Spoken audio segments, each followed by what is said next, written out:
working. Uh, Welcome to another exciting readings class. I thought what I'd do today is talk a little bit about ethics.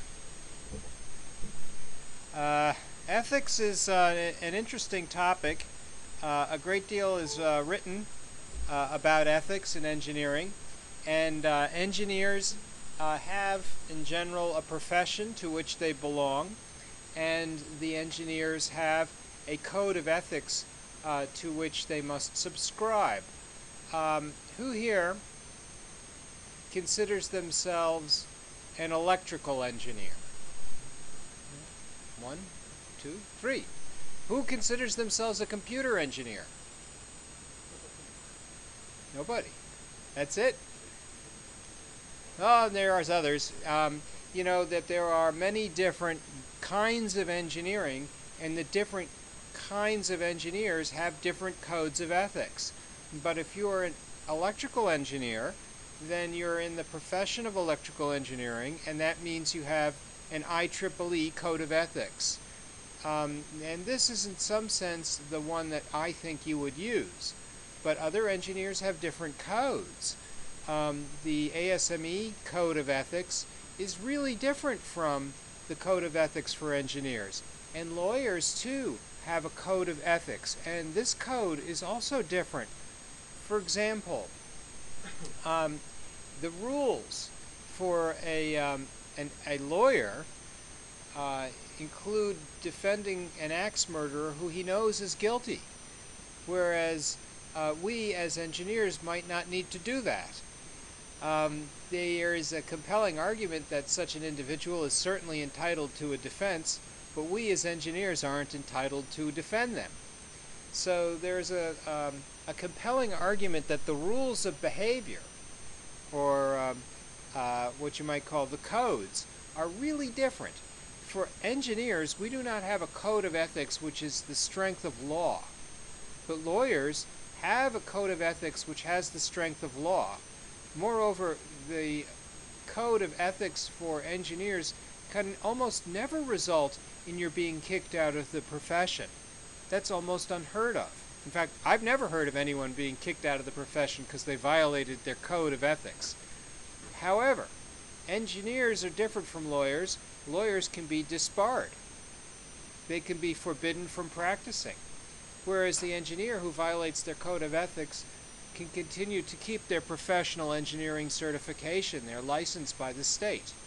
So really different things happen in different professions when you violate your code of ethics. Still, it's good to know what your code is, and it's sort of good to know what will happen if you violate your code, if anything. Sometimes people consider ethics to be synonymous with morality, but I claim that that is not the case, that morality and ethics are really different. So ethics applies to how we deal with our colleagues. For example, you don't mislead people, you don't disadvantage and withhold information for colleagues, and it's okay to be wrong, but you try not to be dishonest. So disclosure is very important. If you have somebody who is your business partner, and there is an occasion where they are in the same room doing presentations, you might acknowledge that they are the business partner. That relationship is part of the disclosure. You know, they may not like it, but as long as there's a partnership, there it is. If you get somebody who is going to supply your team some kind of a component and you have a special relationship with that person, you have to disclose it. So if you say, geez, my Uncle Bob, he's the guy who does the crazy advertisements for the furniture, and we're buying our office furniture from Uncle Bob, maybe I shouldn't be involved with that purchase. Why? Because it's a conflict of interest. I can't be objective. Not if we're going to be buying from Uncle Bob. So at some level, I think we've got to, in some sense, disclose. We have to tell everybody the stuff that's relevant. and we have to recuse ourselves to avoid the appearance of impropriety. Come on in. So as I think about occasions where this might have happened to me, if somebody wanted me to review a program for ABIT, the accreditation board, if that program was a program where I had gone to school, I would recuse myself. I'd say, I'm sorry, I cannot be objective. That's my alma mater. You can't send me to this school. It's not correct. And you know, I might favor them. I might even treat them more harshly because of the hard time they gave me when I was a freshman. Either way, I have to be more objective, and therefore I have to recuse myself. Can you all think of a reason why you might like to recuse yourself from a situation where they ask you to do something that doesn't make you feel comfortable? It never happened? Want to think about it? Raul, how about you? You came in late, so you get to go first.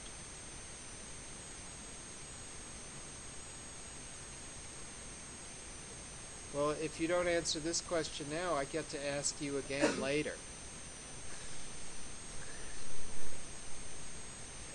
So there are these different sorts of things that we like to think about in terms of engineering ethics issues that we often have to grapple with. For example, in this country we have a Clean Water Act.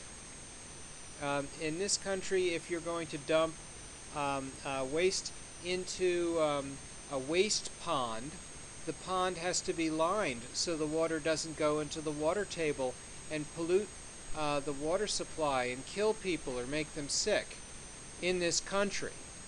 On the other hand, if the chemical company you're working for happens to build something in Mexico where they don't have an EPA, an Environmental Protection Agency, where they don't have the same rules and regulations, and they tell you to build a waste pond and not line it, and you know it's going to make people sick, but it's okay because it's Mexico, what do?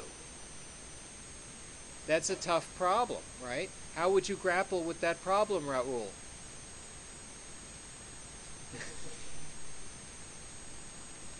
You probably won't be coming in late next time, will you? All right, I won't pick on you anymore. Anybody else want to volunteer? I'm in a different country now. Does the same code of ethics apply? No. So you think it's okay to pollute people and give them all kinds of sicknesses? Sarisha says no, you can't pollute them and make them sick, but she said no, you don't have to care about the ethics in this country either.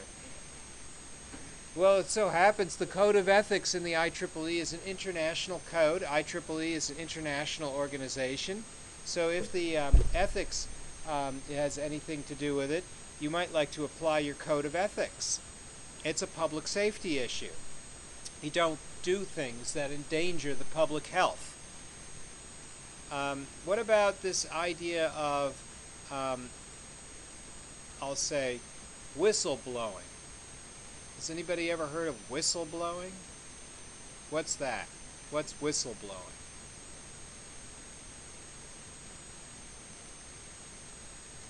Okay, you're not allowed to sit like lumps on bumps. You have to say something. Yeah, it's like saying I see something that's not right going on in this company, and I'm going to tell the authorities.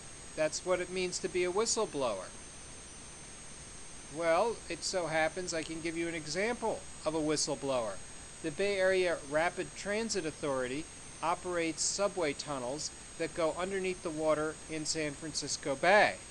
The transportation engineers saw the leaking, they knew it was unsafe, and they blew the whistle. They said this is not right, and we're calling it to the attention of the authorities. What do you think happened?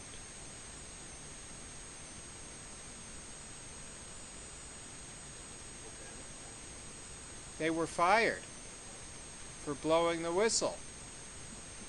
What do you think their professional organization, the American Society of Mechanical Engineers, did for these transportation engineers when they were fired?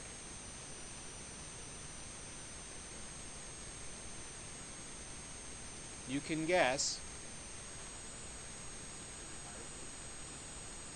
Nothing. They did nothing.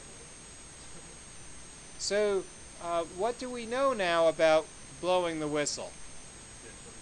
You can get in trouble for it, and nobody will come to your rescue. So, there are certain federal protection laws which may protect you if you do whistleblowing, but unfortunately the reality of it is, if you blow the whistle, you're on your own, buddy. Your profession will not do a thing for you. I'm very sorry to say it, but that's the truth. And I won't mince words when it comes to something like this. If you're blowing the whistle, it could ruin your career. I'll give you another example, famous example. Roger Beaujolais worked for Morton Thiokol. He was told to put on his management hat and take off his engineering hat when he decided whether or not to launch or not launch the shuttle. He said, those O-rings are brittle. Do not launch. It's too cold. And they made him launch anyway. And after they launched, the shuttle blew up and everybody died. He blew the whistle on Morton Thiokol. He got an award from the IEEE for being an ethical engineer. And he got fired, and he didn't work again in the aerospace industry because nobody wanted to hire him. So, but he had a nice award. You see a pattern here? There's this people who blow the whistle are basically sinking their own careers. Now you might say to yourself, it's worth it because I'm doing the ethical thing and I'm saving lives. And maybe you're right, because you have a strong sense of right and wrong. Maybe that will keep you warm at night and keep cereal on the table. Unfortunately, your society will not help you out. I'm very sorry for you, but that's the way it is. This is your profession, the profession you've selected.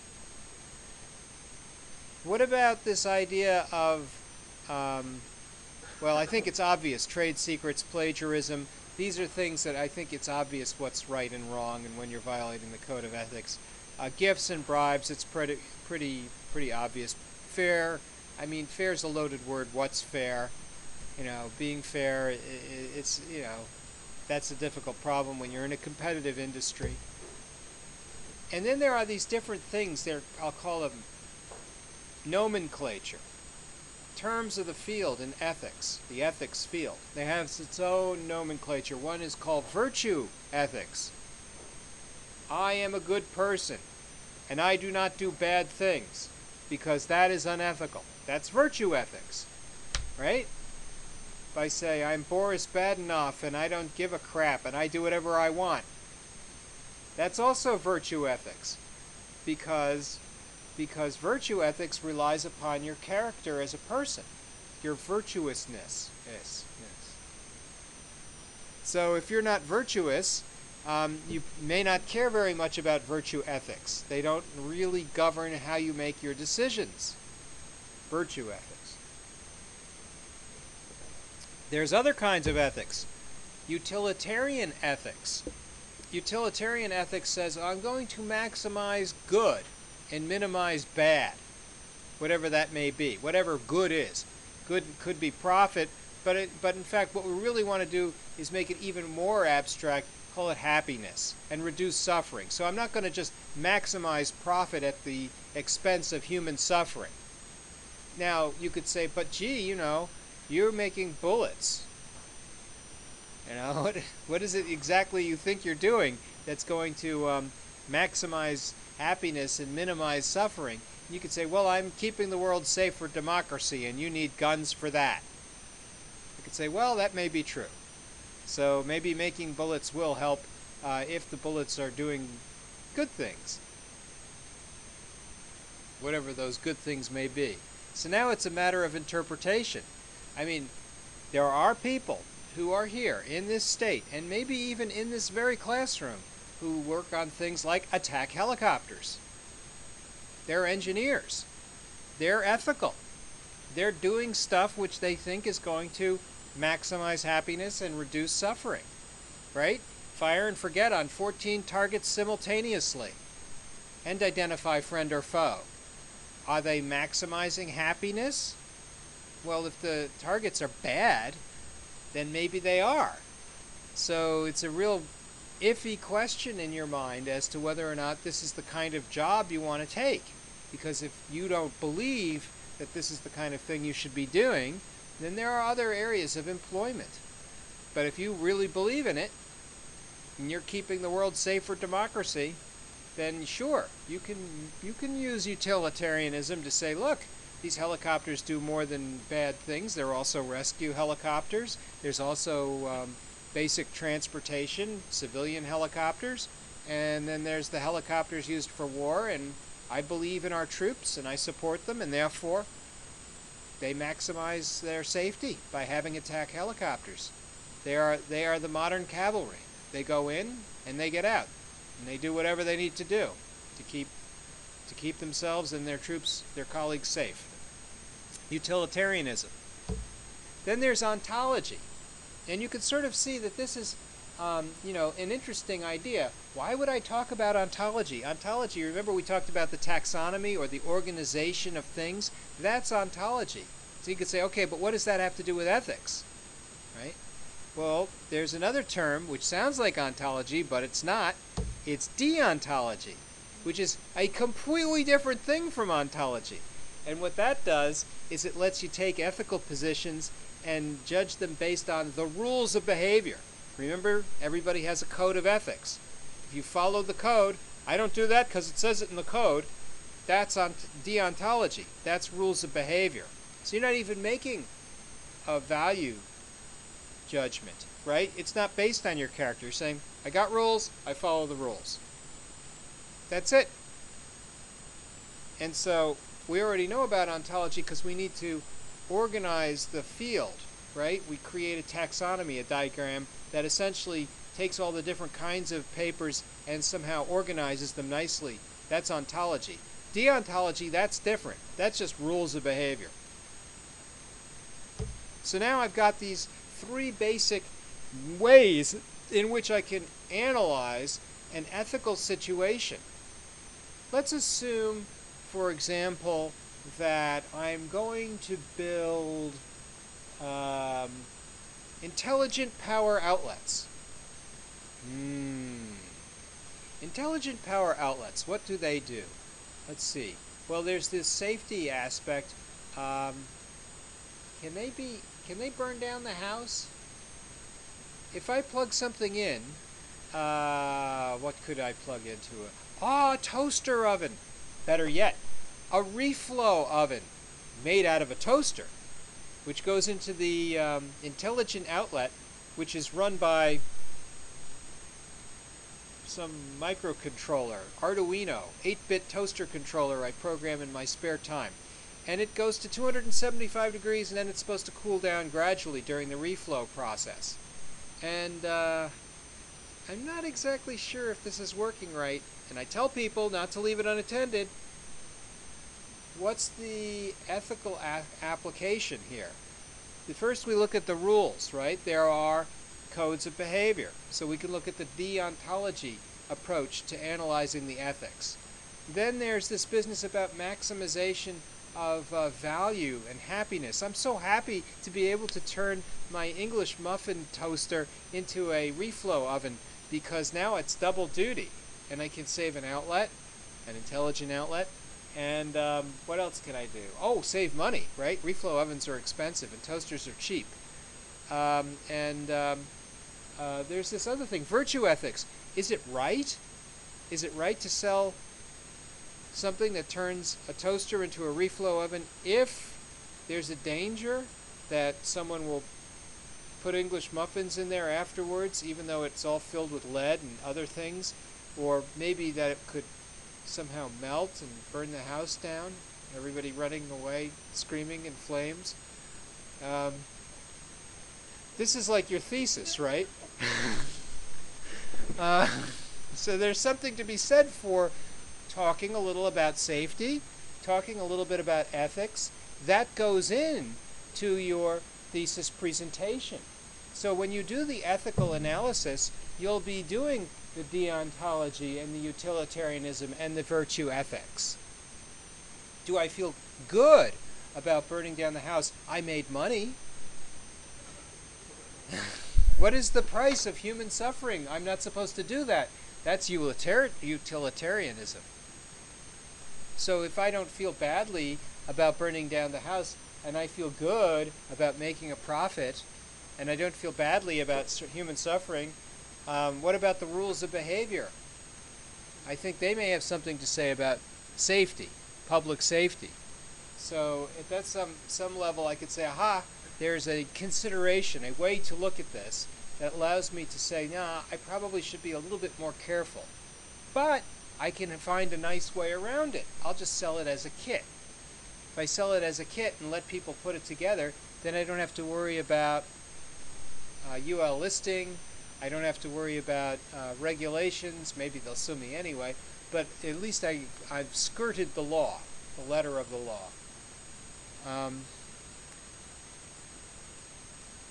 Did I miss anything about your thesis that could have, in some sense, exonerated itself ethically? It's the smart outlet, right?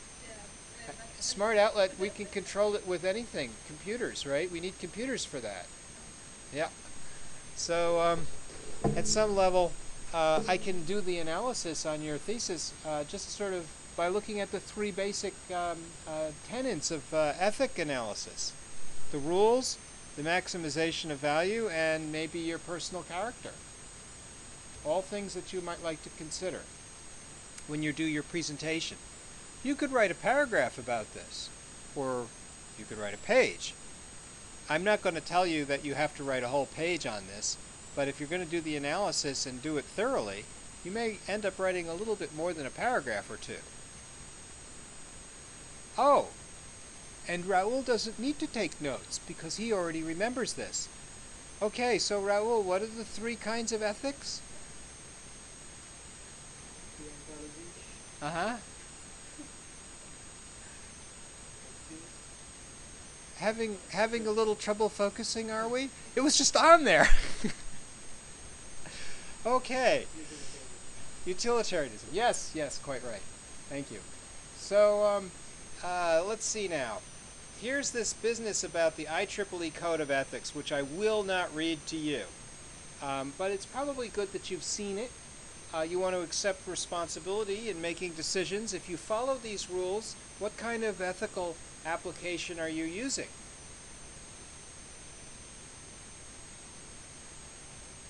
Is it utilitarianism?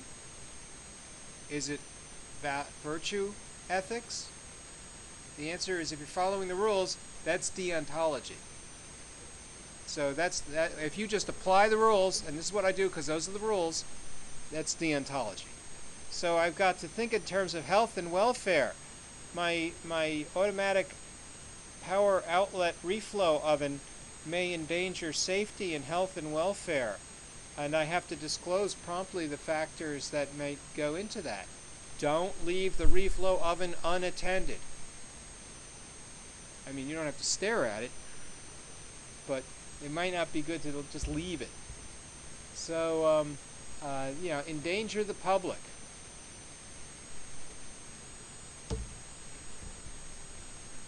Conflicts of interest, that's a good one, and that's one we kind of covered already. A realistic appraisal of what it is you can do and the amount of time available if you're giving an estimate. Like, for example, if you say, geez, I've been very busy and I don't think I can make good progress on this project. If you want to make good progress, we'll need to outsource or hire a freelancer or get some help in here. That's a realistic, honest appraisal of your own shortcoming. Rejecting bribery, that's easy, from an understanding point of view. To improve the understanding of technology, its appropriate application, potential consequences. What that means is injecting wisdom into innovation. Just because you can do something doesn't mean you should do something. You may say, gee, we've shed our bear skins and we've donned our beepers, and now we're all sort of immersed in this email virtual world of communication. Maybe it's time to step back and think about how we analyze interpersonal relationships now. I've got somebody down the hall, and I send them an email from here. Wouldn't it be better if I managed this by walking around? Isn't it better if I go downstairs after sending the email and talking to somebody directly to get a result, or to explain what it was I was trying to do, just so that they know and I can see that they know? So at some level, being able to explain yourself is very good. Understanding the ramifications of your technology and consequences. You could say, well, gee, I just want everybody to know my automatic power outlet controlled reflow oven could burn down your house. It could happen. Actually, anything you plug into the wall could burn down your house, with the possible exception of your fingers. There is a compelling argument that you should be able to keep your skill set sharp. This is part of the lifelong learning thing.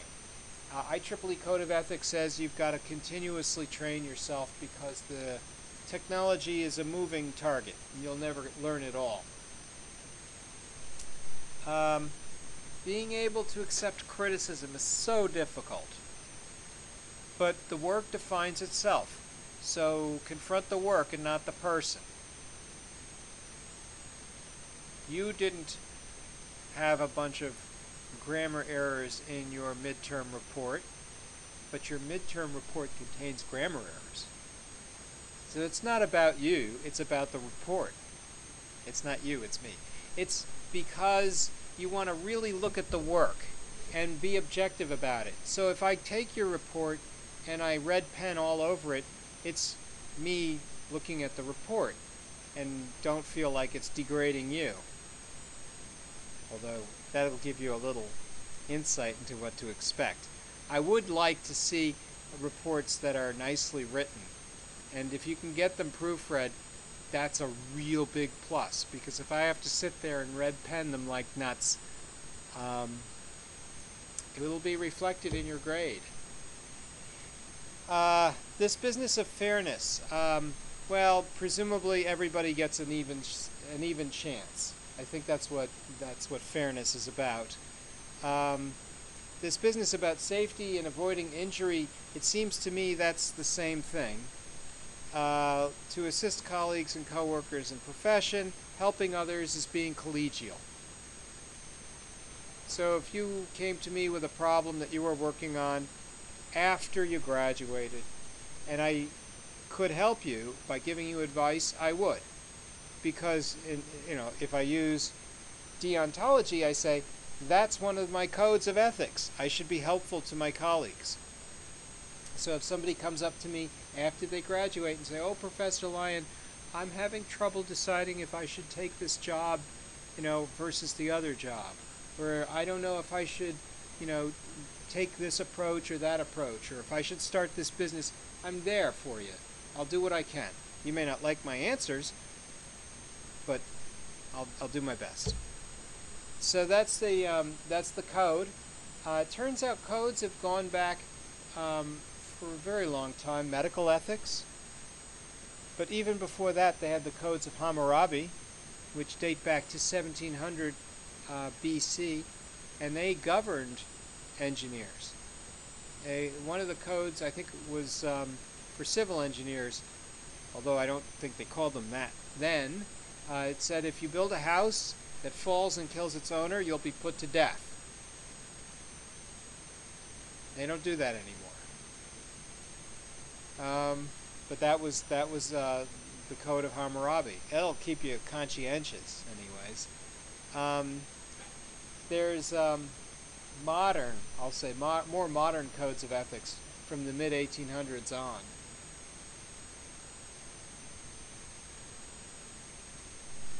They're not always that different from one another. And there's modern codes of ethics for software engineers and for computer scientists. There's an ACM code of ethics.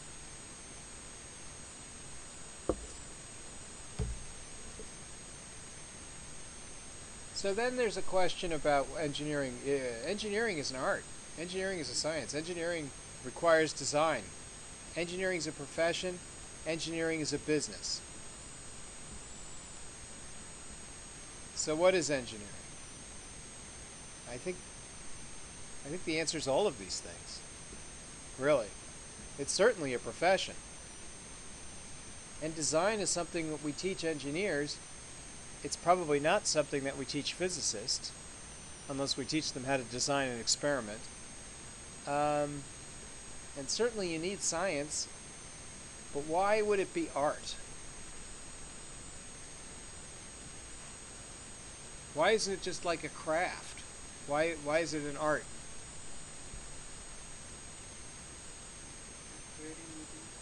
It's very creative. The process of discovery, that sounds like science.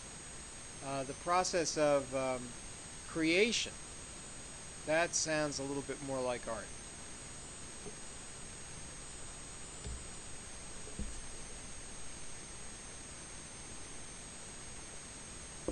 So an engineering process in general is driven by something. I like to think of it as being market driven, right? If you see a real or perceived need, then you move forward with the project.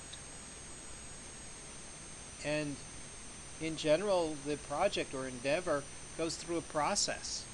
Sometimes it means creating a prototype, sometimes it means creating a business plan, sometimes it means getting funding and creating a venture. That's an entrepreneurial project, right?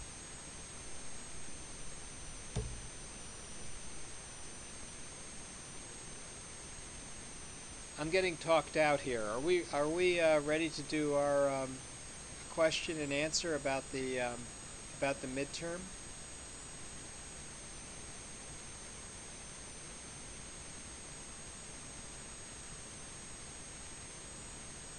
You guys got any questions about the midterm? Have you started the midterm? Tell me you've started the midterm. Yes. Yes. Have you looked at some other work? Let's see. You know what you could do, if you want to see what it is you should be doing, is take a look at some other thesis work.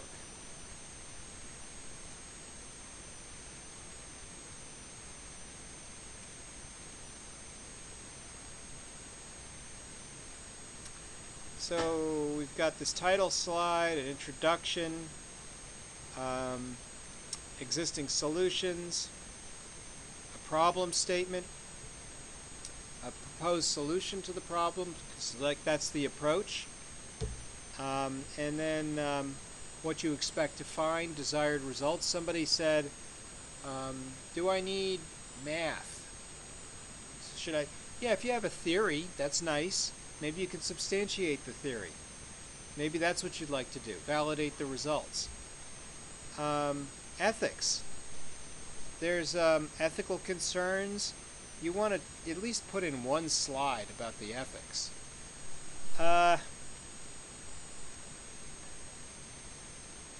What if you're dealing with, this one is interesting because it's dealing with paraplegics or quadriplegics. There's a safety issue there, because if they can no longer control the computer, it may impact their environment, right? Especially if they're trying to use it to drive around. Welfare of the customer, and these sorts of things. You've got, what do we call this now? The application of the code of ethics. What kind of ethics is that?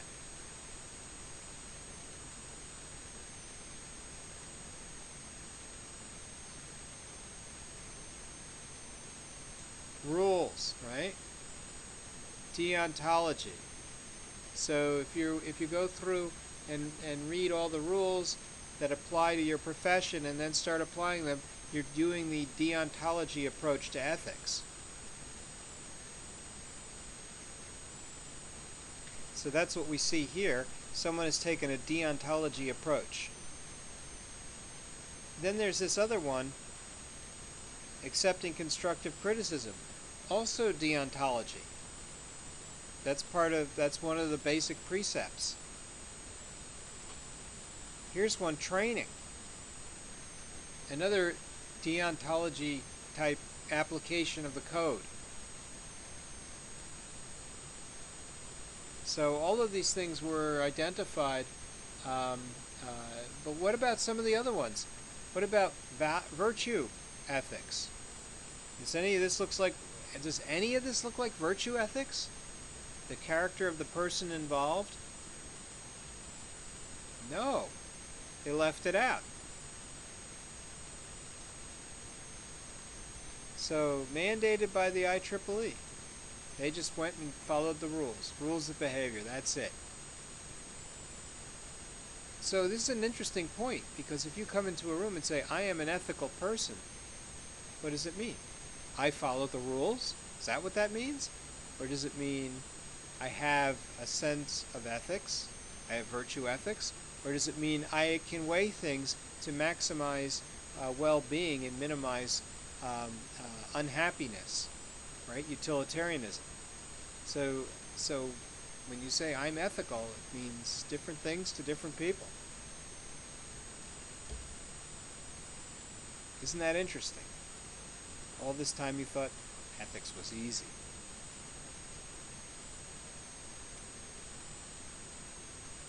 I think we should take a little break.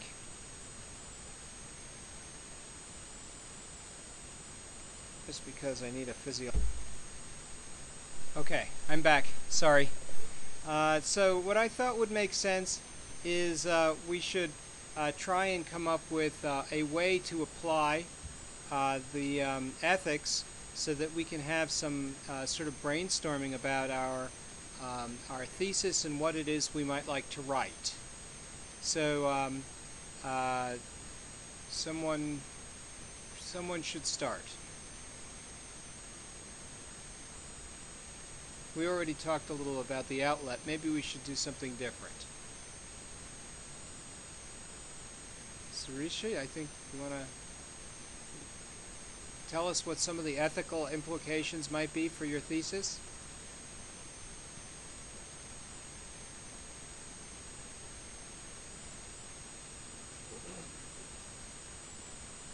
Well, let's think in terms of safety. Are there any safety issues? Well, let me ask you this.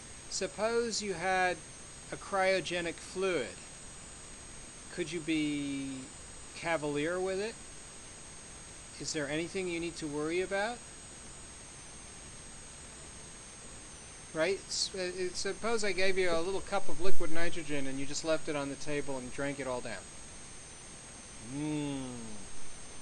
Yummy liquid nitrogen. Nice and cold. Makes my drink I now have iced tea. So that's dangerous, right? Yeah, how about this other thing you were going to use? Was it dry ice? You can get hurt with that too, right? Because you can't just hold it in your hand. You get a freezer burn because it's very cold. So there's safety issues there. Let's see now. What could possibly go wrong with a motor? Motors can fail, right? What kind of failures can we have for motors? I could probably Google it, but I imagine that there are catastrophic electronic traction motor failures for things like elevators. Isn't public safety involved in the elevator? Can you use your motors for elevators? My superconducting elevator motor? I could sell it to Otis because it saves a lot of money, and that would maximize my happiness. But unfortunately, if it fails and all the people in the elevator die, then I could get sued, and then it would minimize my happiness.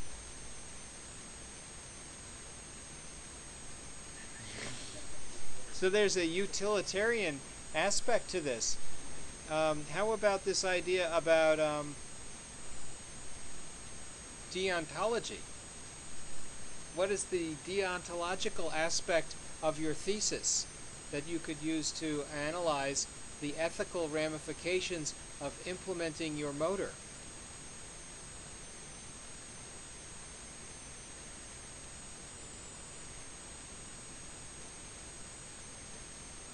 I don't think sitting in the back of the room laughing at the professor is a good strategy. you have to you have to come up with something. So, um, what would it be? Let's see. We've got these codes, right? You have to think about these things eventually. You might as well think about it now. Um, let's see.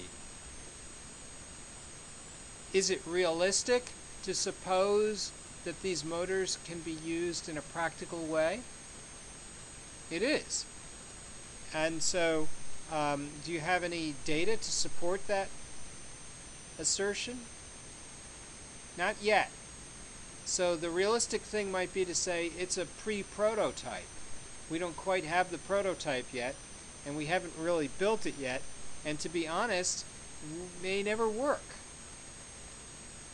So a realistic appraisal of the technology is one that says this is an experiment. It's a science project, and perhaps a little more, but not a lot more. Let's see now. What are some of the other codes that we could apply? Oh, injuring others. That's a good one. Motors could do something bad. What if it flies off the handle or breaks the experiment? You know, all these things. Let's see, what else? Are there any others?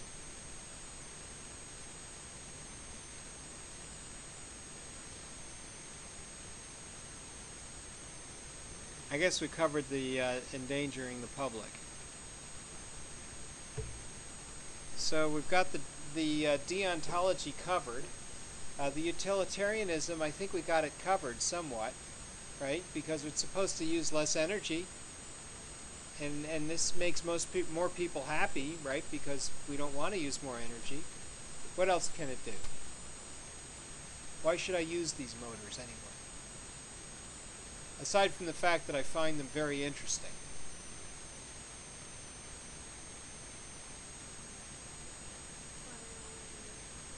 Oh, they're smaller, are they? So not only are they more efficient, but they weigh less. That's very good. So on the whole, they're just better. They may be actually more costly, but we don't know that yet either. What about this business about virtue ethics? Do you have any character? If you have no character, you don't have to worry. But if you think that you have some character, then there may be some virtue ethics. So the virtuousness of having these motors could be considered.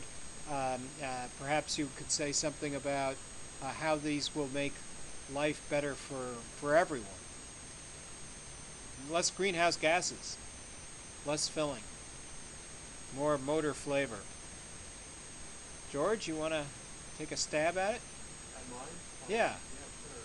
Well, I guess I feel I really also know that since last time class, I switched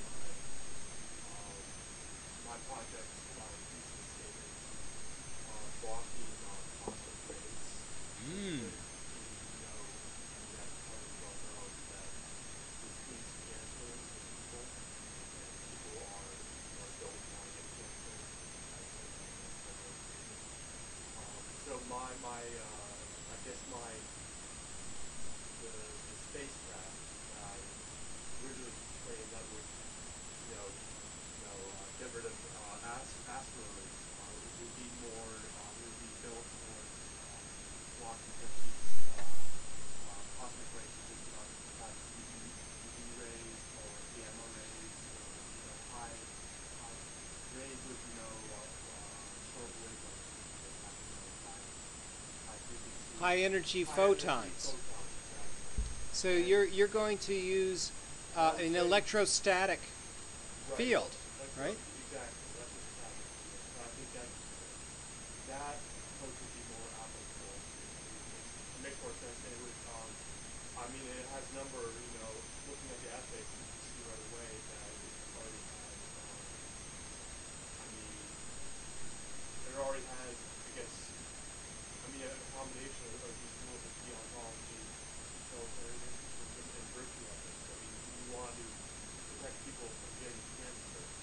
But what is the safety factor?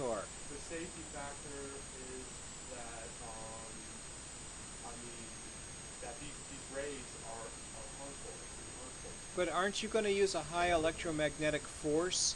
Yeah. Oh, So yeah. then Correct. there's this Correct. big, humongous, high voltage High thing. voltage, exactly. That So in itself is, could be harmful, potentially harmful. So I would need to, look at the rules of deontology. do you need a current, or A can you current? do it with a static electric field?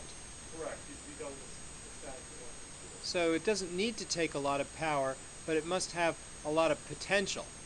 Correct. Ah, very good. Yes. So potential is one thing that you can build up without having to worry about passing current. Current. Yes. And you could build up the potential by using something like a moving belt, like Van de Graaff generator. Right. Yeah. Like that. Wow. Okay. So, I guess I guess it would be a combination of different methods. So we've got these safety issues. We want to Issues with the high potential, but also safety from cancer because you've got ionizing radiation. radiation and gamma rays. Yeah, it could cause mutation.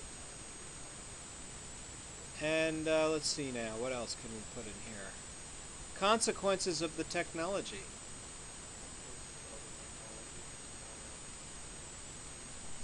I guess that would be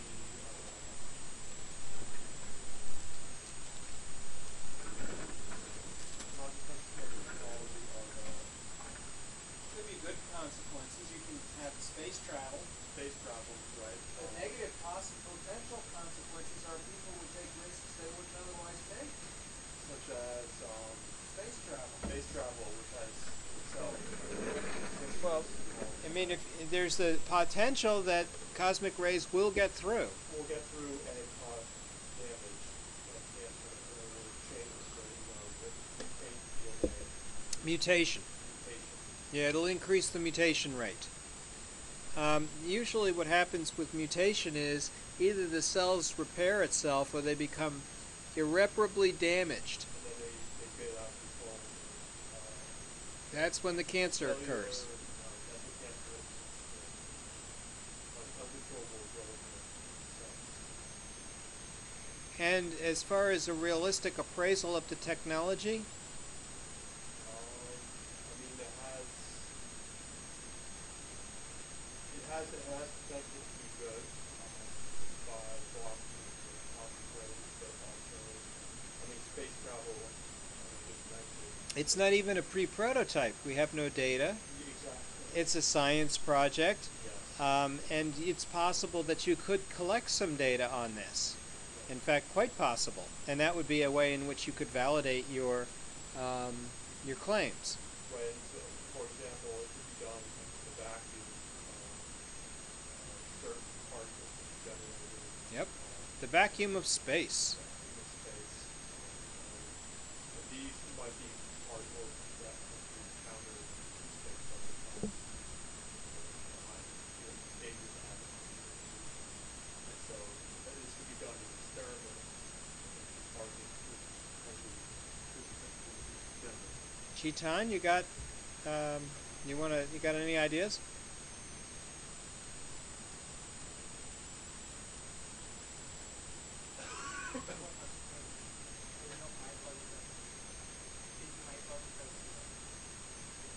Yeah, well, you're going to have to write something. So let's think about it a little bit. I thought it would make it a more active learning class if we all participate.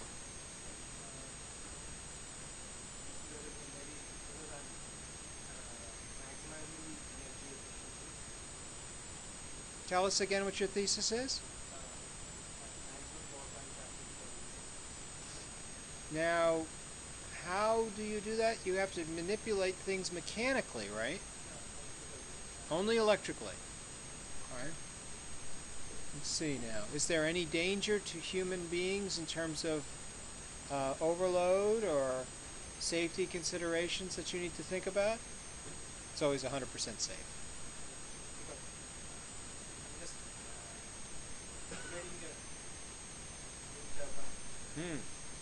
So I mean, I can understand the utilitarianism. You're improving efficiency, That should make people happier. How about these things about these rules? We don't. Can we see anything about safety and health and welfare? No. Conflict of winter, honesty, bribery. What are the potential consequences? Are there any negative consequences here? It's all good. Yeah, what's not to like? This could be hard to sell, right? How would you sell your technology?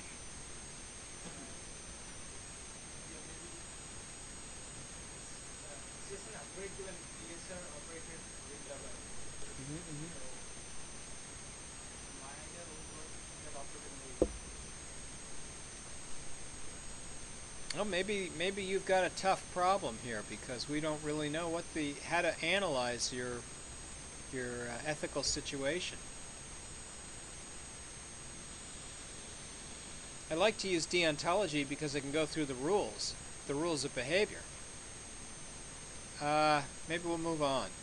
Raul, it's wetricity, right? Fractals. Yes, yes. utilitarianism, like maximizing the range and giving a good efficiency with a lower size of antennas. What's the frequency again? 600 megahertz? 6 megahertz to 6 kilo to 6 kilohertz. 600. 600 megahertz. Well, 600 megahertz, that's an interesting thing. Isn't there an FCC regulation Yes. on 600 megahertz? We can actually set the frequency of whatever the complex is. We don't have to use the complete bandwidth. We can use a limited bandwidth. Well, This is the range of the RF at under 2 gigahertz is non-ionizing radiation, but that doesn't make it completely safe. You can still kill with 2 gigahertz radiation. That's what your microwave does. It kills all the germs that cause bad breath. Your microwave, your radar system, when it's on a naval carrier, if you climb up next to it, it'll kill you.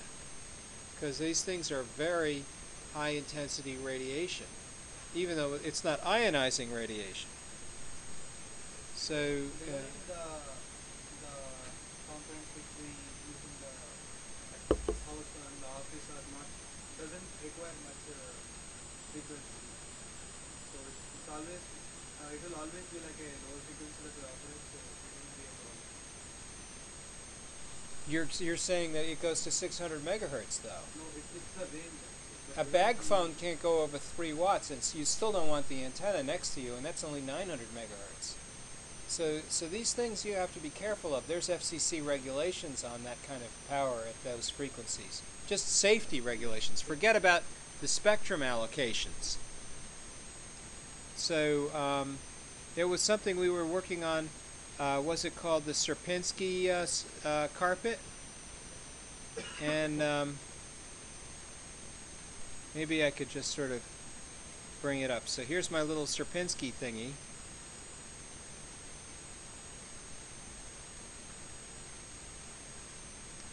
It's pretty easy to envision how you could print this onto a circuit board.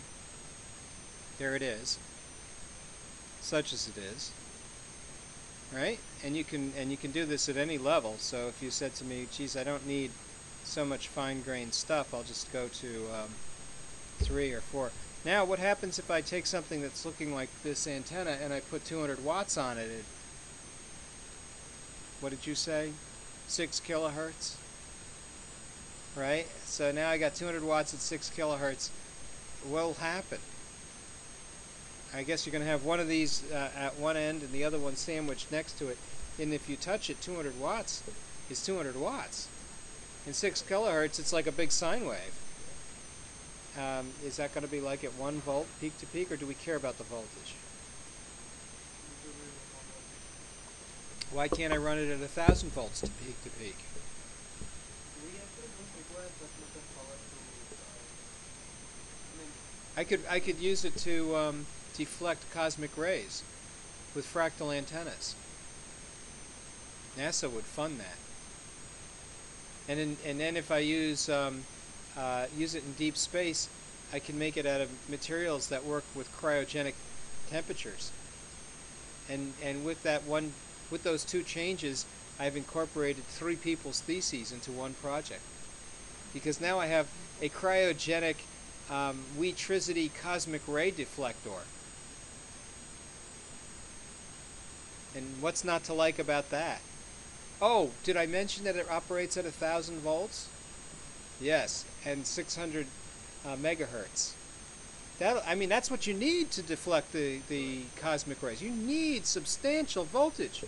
It doesn't have to be high current, but it could be static electricity, and we could set it up with our little Sierpinski carpet, the triangle thingy. They come in other shapes too, you know. I don't know which shapes are better. That's your job to find out. So there's going to be prospective data. I mean, you saw already that I could change the level of recursion, and we went from fine triangles to thick triangles. How do I know which one's better? You will tell us, because we can't know this. It's a new kind of antenna. So that's one of the things you're going to have to predict and validate. And this is one of the experiments you're going to say we are going to have to explore. What I was thinking is to check all the different kinds of antennas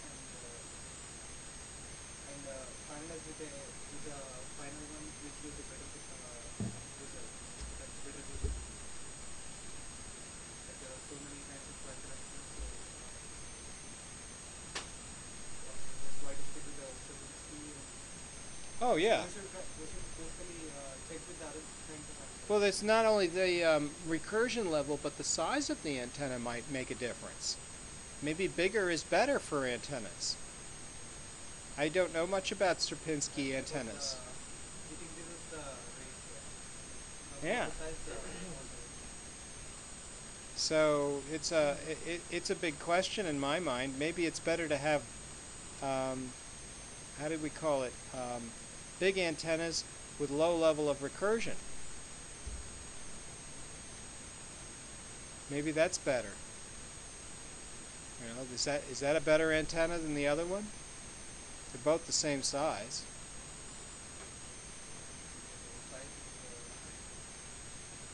So I don't know.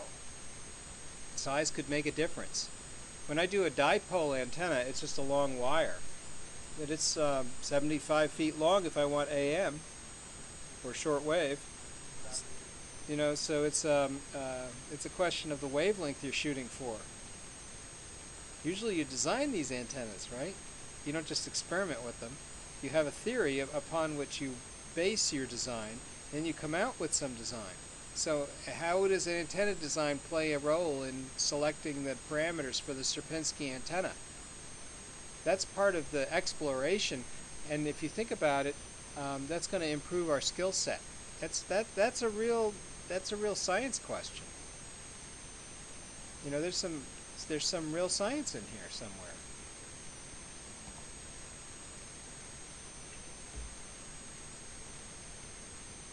So we need to improve the understanding of technology and its application. That sounds like it's deontology right there, just borrowing straight out of the IEEE code, because you're discovering how things will work for a new kind of antenna. You know, there's size, there's recursion level, there's the actual form factor, whether you want to use Sierpinski. Maybe you could turn it around and tell me, gee, you know what? We don't need Sierpinski. We'll use Yagi antennas and they work better. Or we just use straight loops. And if all you want to do is transfer power, that's great. But if you want to deflect cosmic rays, you really need plates, and all you need is regular plates, like an oscilloscope uses. So I don't know the answers to this, right? Because this is not my thesis. Let's see, what else can we do? You need to be critical of the work that you read. So if somebody tells you about, you know, fractal antennas, you should think critically about these things.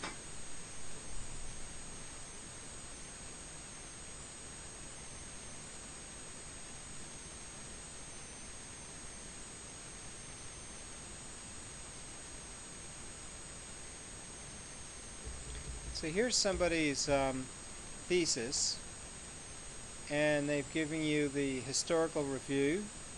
There's a problem statement and motivation. Let's see now. There's some equations in here, predictions that can be made, some simulations that are run. Let's see if we can get through and look at the simulations. Whoop, whoop. Yep, there's simulations of electromagnet finite element analysis mesh. And then somewhere in here there should be like some, yep, here's more simulations. It's very hard to do closed form Maxwell equations for arbitrary shapes, so especially for things like microstrip arrays. So doing the simulation might be a good way to make a prediction, but to validate the simulation and its correctness, I need to do an experiment.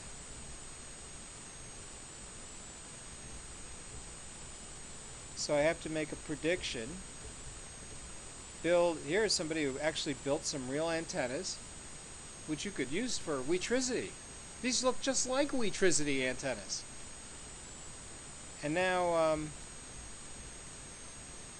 you have to take some measurements and determine how power is transferred with them, and whether or not that validates your prediction. So here's the setup, and then there's a proper, I'll say, gathering of data at different frequencies. So that's validation, right? If it verifies your hypothesis, then you've collected data and you've validated your prediction. Let's see if there's any more. So that's pretty good. You know, that's a completed thesis. You could tell they worked on that, right? Yeah, that was hard. We got a bunch of completed ones. So you'll be addressing those things like how you're going to design the experiment, validate the test the test, gather the data. You don't actually do the experiment, you don't actually gather the data, but you should be able to think deeply about those things. I think so.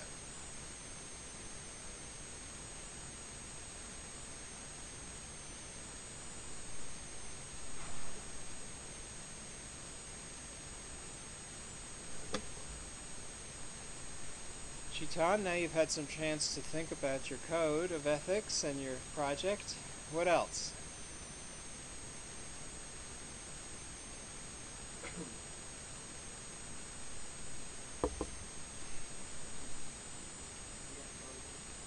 Yeah, let's do deontology.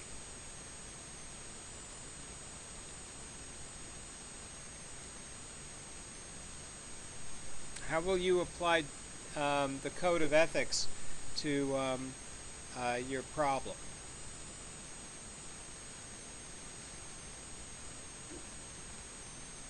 Well, you have not gathered any data yet, right? It's still a pre-prototype. So if we're going to be honest and realistic about what it is you have, the answer is some ideas, really. It's all in the idea phase. You've been doing ideation, coming up with ideas. I'm still wondering about health. Isn't it very dangerous to go up those tall things where the blades are rotating and we have to install your new algorithm? And I mean, people have to go up there, right? But if they fall off, is that something you would feel badly about? You don't care. So we don't have to worry about virtue ethics. That's too bad. Virtue ethics would you feel at all badly if somebody dropped the tool on somebody else's head while they were up there? Suppose they just dropped the hammer, or not even a hammer. Maybe they just dropped a wrench. Those things are very tall, right? And the wrench comes down. Look out below. They have to go up there and change the bulb. And then if it falls, you hear tick, tick, tick, tick, ting, tsh. crash, and then it shatters and the glass comes raining down on the people below. You know, they have to put lights on these tall things. They call them obstruction beacon lights. Yes, it's just like on a radio tower, because it's a hazard to navigation, to airplanes. What about light pollution? You know, if you have these windmills in Vermont, people object to them because you see this light all the time blinking at night. They find that objectionable because it's so nice and dark in Vermont, and they've got the windmills everywhere. So there are ethical ramifications to putting windmills all over. What about the birds? Birds hit the rotating blades and they get hit in the head and they die. How about the birds? That's an ethical thing, right? What else?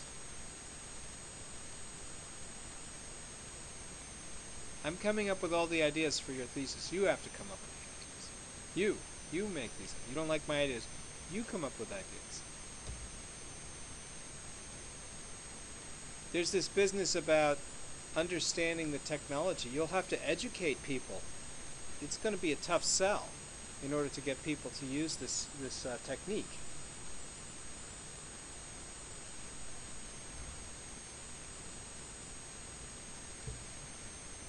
Has everybody got a feel yet for the ethics? I hope so. All right.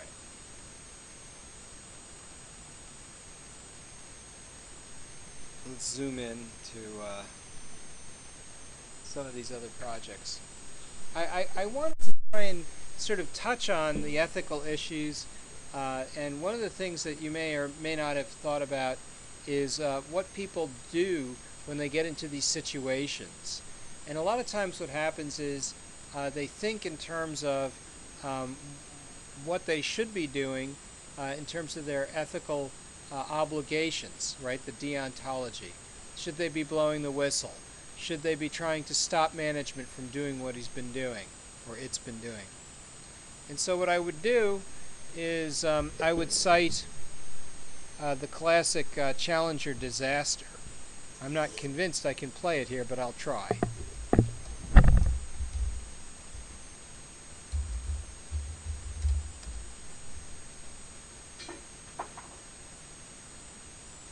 Yeah, here's the Challenger 7. They all perished. Here's the rocket after it exploded. And I believe you can get it on YouTube nowadays. I used to have a little DVD of the Challenger disaster, and then Roger Boisjoly, who went to MIT and was grilled by the people about what he did while he was working in the aerospace industry.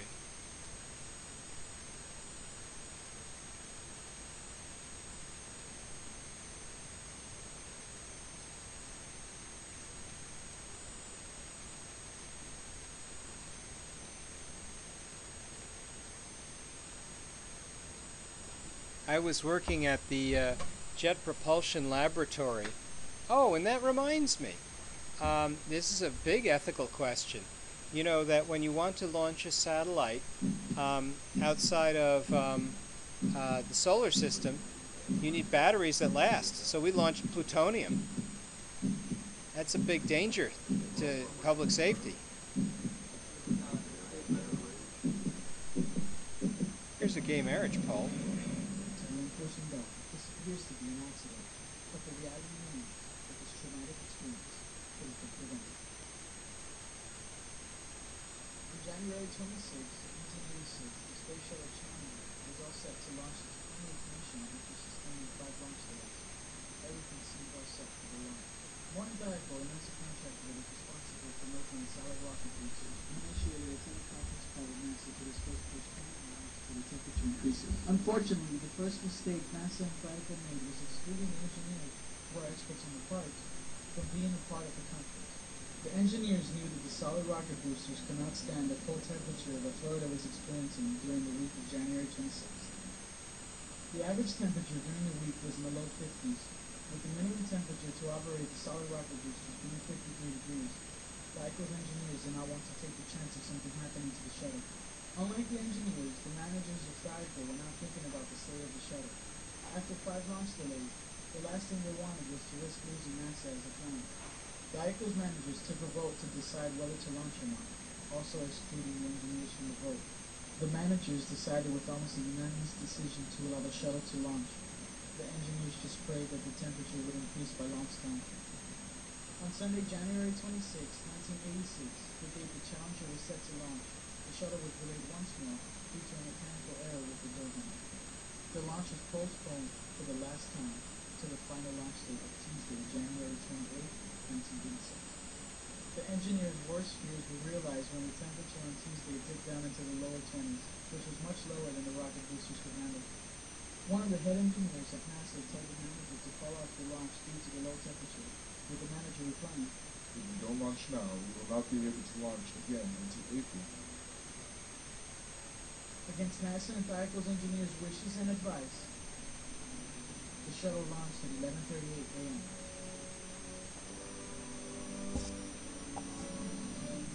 It wasn't long after launch before the devastating events of the day began. From 0.6 milliseconds after liftoff, darkish gray puffs of smoke began escaping from the right solid rocket booster. These dark puffs of smoke were hot gas escaping through a gap in the O-rings. These puffs wore away and enlarged the gap in the O-rings. O-rings are gaskets in the solid rocket boosters that are supposed to expand with the movement of the shuttle. The cold temperature on the day of the launch prevented the rings from expanding as they were designed to. At 45 seconds into the launch, there were 3 bright flashes of fire, each coming from the Challenger's right wing. At 58.7 seconds into the flight, hot gases began leaking from the right side rocket booster. The propellants had been leaking for some time at this point. At 60 seconds, telemetry showed that the chamber pressures were different in each booster. The right booster had a lower chamber pressure. At this point in time, NASA knew something was really wrong. There was indeed an intensifying leak in the fuel drain area. At 62 seconds into the launch, systems control began reacting to the differential pressure in the booster. They lowered the pressure in the left booster to counteract the lack of pressure in the right booster.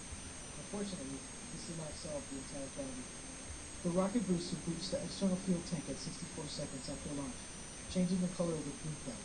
Within 45 milliseconds of the breach, the fire from the plume began roaring down the backside of the spaceship. At 73.12 seconds after launch, a white vapor became visible from the side of the external fuel tank. This was the beginning of the structural failure of the external fuel tank. The failure caused massive amounts of liquid hydrogen to be released, suddenly creating 2.5 million pounds of forward thrust, pushing the full hydrogen tank upwards into the inner tank. At the same time, the rocket booster impacted the inner tank structure and the lower part of the liquid oxygen tank. Both the external fuel tank and the inner tank system failed at 73.137 seconds after launch. This was confirmed by the white vapors appearing in the inner tank region. Within milliseconds, there was a massive, almost explosive burn-off of the hydrogen and the liquid oxygen in the area of the inner tank.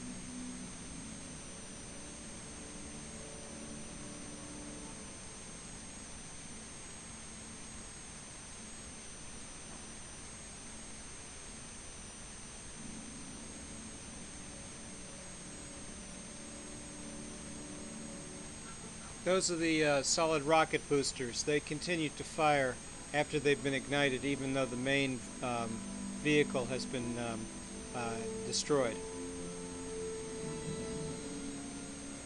It cannot be argued that this was a tragic loss, both for NASA and the victims' families, but from this loss spawned great reconstruction and well-needed adjustments to the NASA program. Prior to the incident, NASA and the Morton Geico Corporation had been working together since 1974. Despite the disaster, they cannot overlook their long and overall successful history. As a result, NASA decided to continue their partnership with Morton Geico after the Challenger incident. Morton Geico, worrying about a bad reputation, decided to change their corporate name to ATK, or Alliant Tech System, in hopes of leaving behind their tainted reputation along with the Morton Geico name. ATK still produces the now redesigned rocket boosters for use on NASA's shuttle. The redesign did not stop there. NASA, following Geico's lead, redesigned many parts of the shuttle that may have led to more problems in the future. The redesign included major rounds of improved parts for the temperamental main engines that were often viewed as risky. Other improvements included new fuel pumps, oxidizer pumps, power heads, heat exchangers, and combustion chambers. The full-scale redesign was accomplished by the year 2000 and cost an estimated amount of $1 billion. NASA also took the action of creating new and improved statistics for flight risks. Previous to the Challenger incident, NASA's statistics read about a 1 in 100,000 chance of a disaster. Presently, it reads a 1 in 78 chance of a disaster during launch. It was also announced that by 2010, a new generation of spaceships would make their debut and forever revolutionize the economic and safety of space shuttles in America. There seems to be no question that despite the struggles and setbacks, NASA is putting forth an honorable effort for the improvement, innovation, and the continued American dream of reaching for the stars.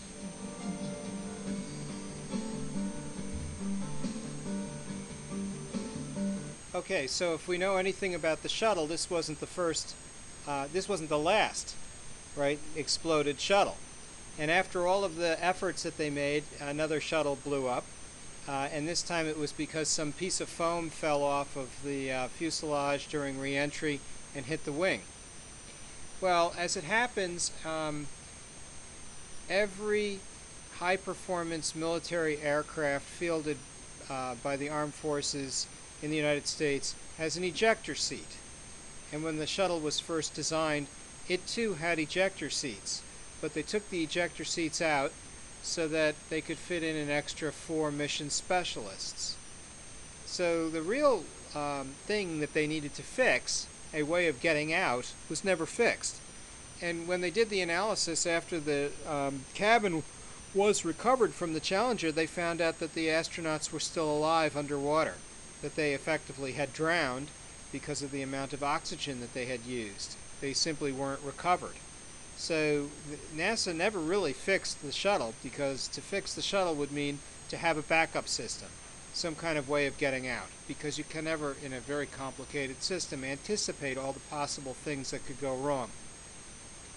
This is, I think, a classic example of, I guess I'll call it hypervigilance, focusing on the wrong thing. And they use one thing to distract you from the real problem.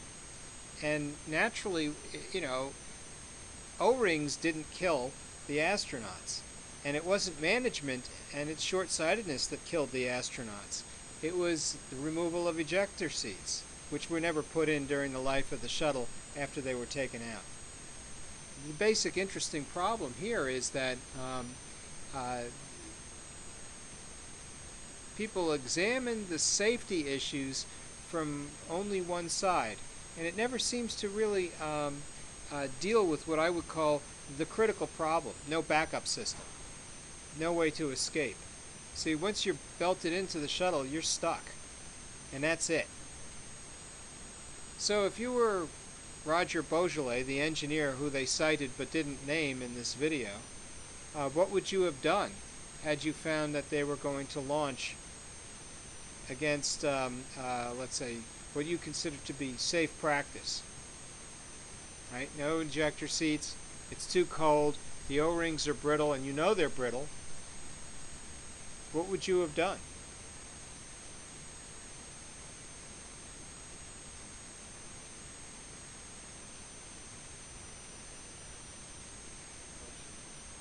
Would you have written a memo? I mean, it seems like no matter what you did, you had to follow the rules and all the rules of this.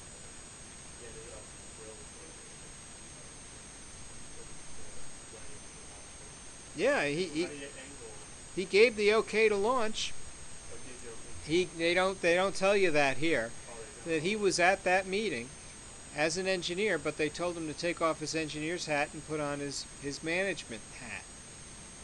And so at that point, NASA would not launch against the objection of the contractors, and the contractors wouldn't give the okay to launch without the engineers signing off on it.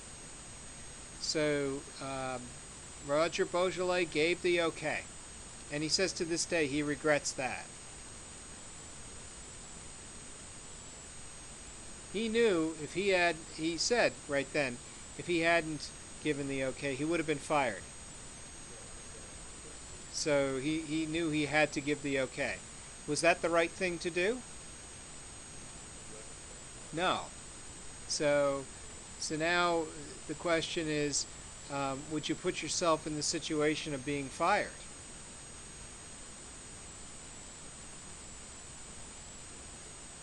No.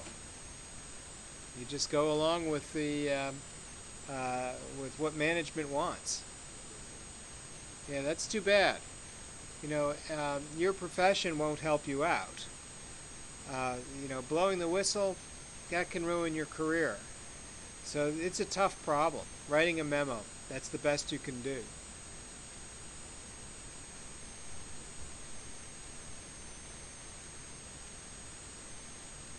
And that's our real life situation, and it's not an easy one to deal with.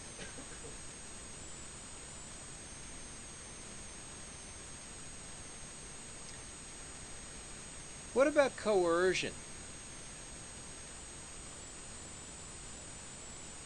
Suppose you wanted to maximize profit. You can use your situation to do it, right? Let's assume you're a rent-a-car company and someone has been dropped off. You can push your customer into the more expensive car because they've got no place else to go, and you can say, "I'm sorry, sir, but this is all we have." Now you're stuck here. You become a captive audience. That's what they call a hard sell. The pushy salesperson who gets you into a situation you don't want to be in. That's coercion, right? Because they've got you as a captive audience. I'll give you an example. I run a meeting, right? And we decided that we would serve a lot of salty snacks, and we'll make them free. And then if we want to make money, we'll charge for water. You don't have to buy the water. You don't even have to eat the salty snacks. But once people start seeing the salty snacks and seeing that they're available, we'll say, "Hey, the water is free if you're a member." But if you're not a member, water is $45, but it comes with a free membership. That's coercion, right? Is that unethical? I worried about whether or not that would be unethical for my next Inventor Association of Connecticut meeting, because we have a lot of freeloaders. They come and they don't pay, and they're not real members. They just come, and we say, "You can come to the meeting for free." So I said, let's give them lots of salty snacks, and we can charge them for water, but only if they're not members. Maybe not $45, okay? So I think it's okay to do that, right? You're supplying a service. It's not okay? Is it unethical to charge people for water after you've given them salty snacks? Is it coercion? It is coercion. So I'm an unethical person. I thought about the ethics for a few nanoseconds and got over it. But then I thought, well, maybe I should present it to my class, because it's a real example of a real ethical problem. The people on the board that I serve with didn't have any trouble at all with this. They didn't feel it was coercion. And I'm the president, so I could have a say, but in fact I can be outvoted because I serve at the pleasure of the board. What should I do? Should I tell them, no, you can't do this because it's coercion? Is that, you think I should be more ethical because I teach ethics? Salty snacks, that's not exactly evil, right? Well, I know it's not good for them. People shouldn't be eating salty snacks, so I'm endangering the public health. But maybe I should say people shouldn't overeat salty snacks. And I'm not going to be the person like Bloomberg who says you can't supersize your soft drinks or have, what do they call these things, Happy Meals, because they're unhealthy. That doesn't sound right, right? Because people want freedom. So the utilitarian argument is, yeah, it's not good for you, but if you want to eat it, that's on you. That's your choice. So I have to balance that. It's not really being coercive if I give them salty snacks and charge them for water. Water's the heavy thing. Pretzels are light. So you tell me, if I'm being coercive, I can certainly be honest about it. I'll disclose it right up front. Here's the free salty snacks, and by the way, water is $45.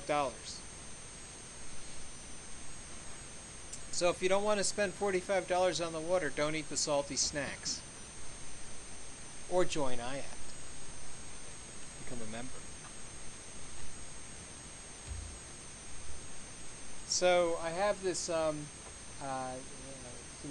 this sort of interesting idea about engineering projects. And one of the ideas that I have is that they should all have some kind of an entrepreneurial aspect to them. They should be able to not just serve the public good, but also make money. Right? Is that wrong? It's not unethical, right? What if you said to me, well, geez, if it's a nonprofit organization, you shouldn't need money? Well, this university is a nonprofit organization, and it needs money. So even nonprofit organizations need money. In fact, you could even make the claim that the endeavor of education is an endeavor of social entrepreneurship, because it is done for the social good, right, to educate others, which has got to be good for society. It still needs money to operate because the people who work in the profession of teaching want to get paid. And in fact, I can tell you I've become very fond of being paid. It's a very good feature. So at some level, I could say that we are creating an engineering enterprise, right?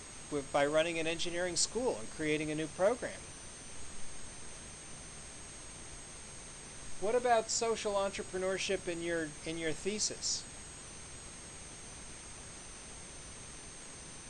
Let's think in terms of the kinds of ethics. If we're talking about rules of behavior, that may not apply because there's that IEEE Code of Ethics. But if you're thinking about things like saving energy, for example, or measuring energy, there are these interesting societal ramifications, keeping people from getting cancer. How does Wetricity benefit society? Using the wires maybe like hazardous, if there's a short circuit, there may be a fire in the whole house. So with the wires. Keeping people from getting shocked. Keeping people from tripping over extension cords. Every year, thousands of people trip over extension cords. But now, with Wetricity, they no longer have to worry about that. How about this? How about if we use Wetricity to recharge the cars as they move along the road? Then they don't need batteries. So it can be used in transportation engineering. Wetricity. Yeah, or you could just use it for buses and bus routes. Then you know where the buses are going, and they can work like trams and work on a charge. And of course, they could use CO2 motors to make them run more efficiently. So I have imbued all of your projects with a kind of social entrepreneurship. They all benefit society at some level, right? There is already an idea in China that they are going to implement that the buses run electricity current, and wherever the bus stops, it gets charged and then it shows. The electricity concept they are using. So Wetricity for transportation is already in place. So it's not like it is implemented all over the city. It's just underneath The bus stops. That's good. Yeah, I actually went to the Hartford Convention Center, and they have special parking spaces for cars to charge. So they have publicly available free charging facilities. So if you have your Nissan Leaf with only 80 miles of range, you can drive to Hartford, get a charge while you're in there, and then drive home. And presumably you don't have to have what they call range anxiety, which is worrying about running out of batteries. Because that's a big deal if you're in an electric car. Sometimes people in the electric car run the heat, and the heat in the cold weather is just a resistor heater, and that just sucks the batteries dry.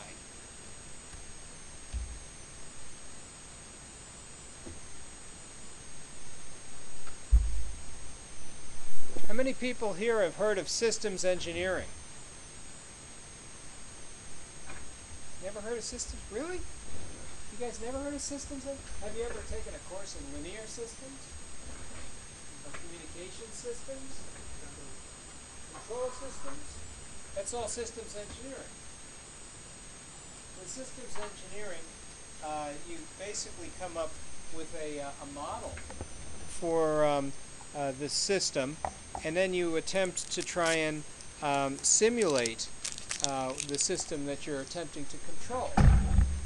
Usually that model is a model of something called the plant. And so the plant model is used to give you a good estimation of the state of the plant.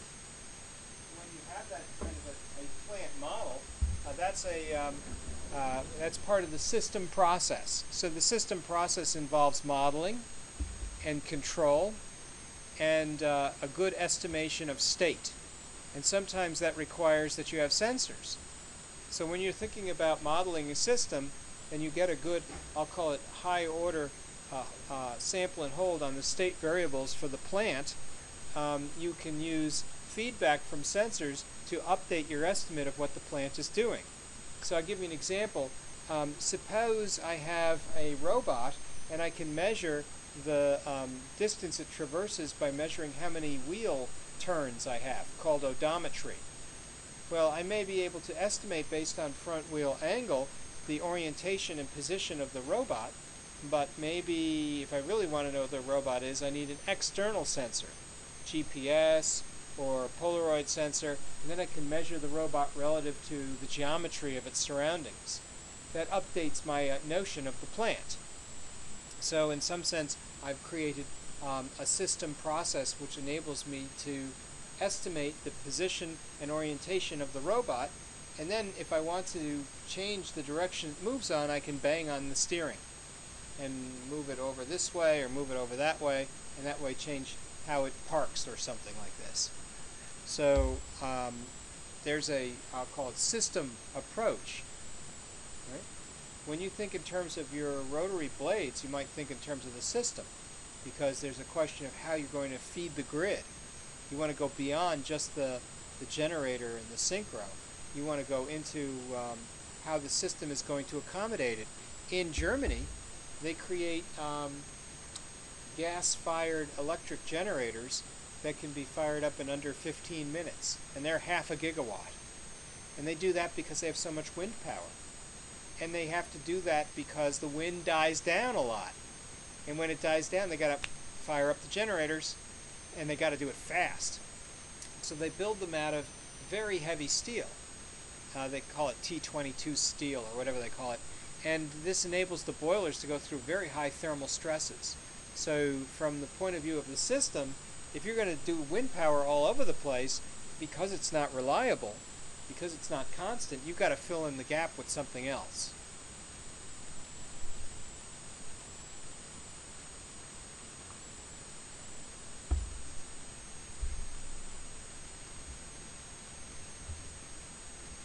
So I've got all of these different interesting kinds of ethics.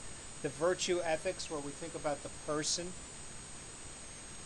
We talked a little bit about deontological ethics, where we talk about the code of ethics.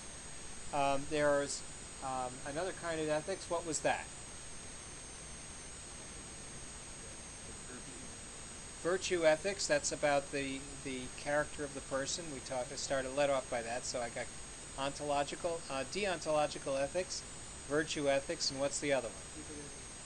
Utilitarianism. So then utilitarianism gives me the ability to sort of balance good against evil. We're trying to maximize happiness. Maximize happiness.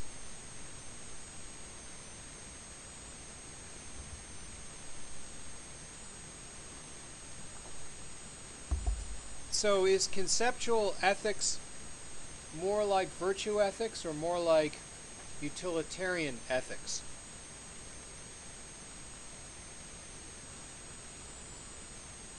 Conceptual ethics. You talked about the social entrepreneurship of your projects, right? You were helping society. Does it help society and make people happy? It should do. So that's utilitarian ethics. What about this business about material ethics? Engagement, enlivenment, resonance, material ethics. What would be an engagement ethical issue?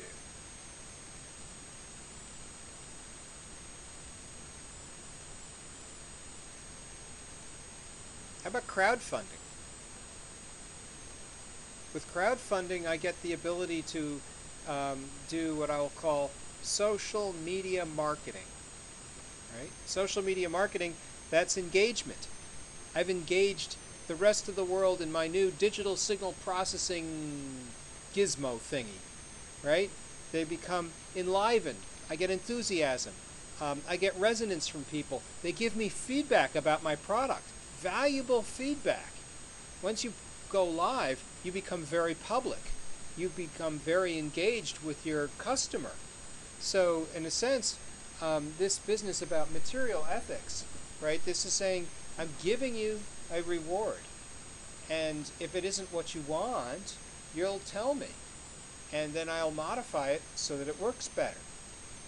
So if I said, well, here is my thing, and it works for 8 bits, and people say, gee, I really want 10 bits, because 8 bits is not good enough audio, I need 10-bit audio, I'll push on the 10-bit button, even if it costs extra money, especially if I have a successful crowdfunding project. Just recently finished hiring a freelancer to do a little work for me with the software, another $250 down the tubes, because he came up with a way to take my little 8-bit product and make it into a 10-bit product, and I didn't have the time. So I outsourced it. And I didn't mind spending the money because the project worked okay and it brought in some money. So I said, okay, this is the benefit of having a little extra cash. You don't feel badly about spending some money for help. So that's an artifact of having engagement. Right? Then the other thing is the social justice. What is that? And that's sort of important, you'd think, because we're at a Jesuit university that prides itself in social justice, right? What would be an example of a social injustice? I'll give you a hint. We live near a town called Bridgeport. So what would be an example of a social injustice? Crime, poverty. Maybe 40% of the children in Bridgeport live at or below the poverty level. That's a social injustice if they have to go to a school district that's impoverished, because that inability to get the same educational opportunity as others, let's say in Fairfield County, or even in the city of Fairfield, that is a social injustice. How do you address such a social injustice? Windmills. No. Cosmic rays. Wetricity. No. What will address the social injustice?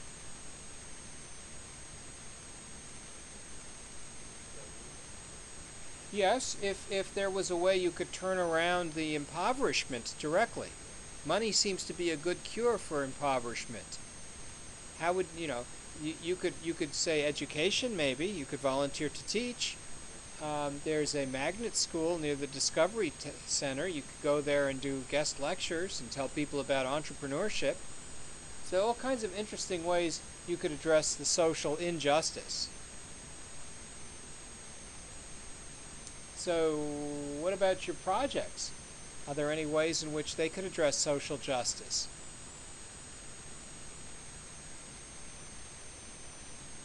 Suppose you had a Kickstarter project and it was making money. You could say, and we'll donate $1 for every widget we sell to a good cause, and maybe that would help.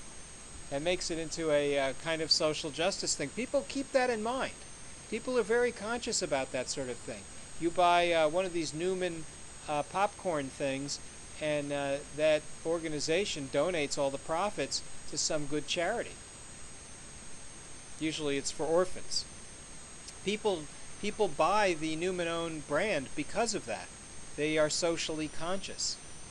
In fact, there's a whole, I'll call it, generation of people who are growing up with the idea that they should give back to society and try and address social injustice. I don't advertise it as part of my Kickstarter campaign, but I also give.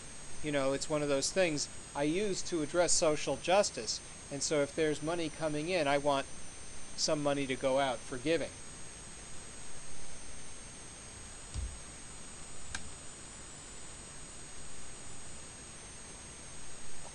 VE stands for virtue ethics.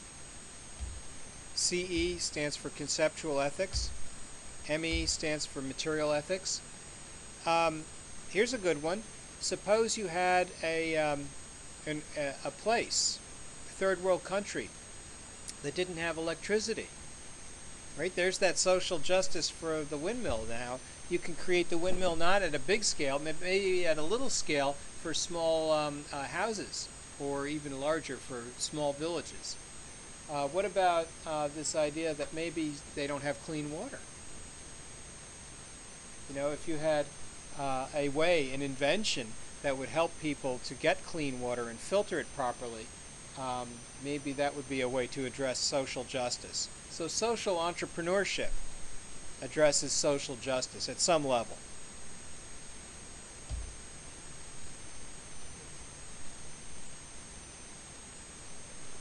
There was one invention, I think they call it microfinancing. When you create the systems for taking money and then giving it to people who say, I just want to be able to buy a cow for my farm. Little things like that make a big difference in certain impoverished countries.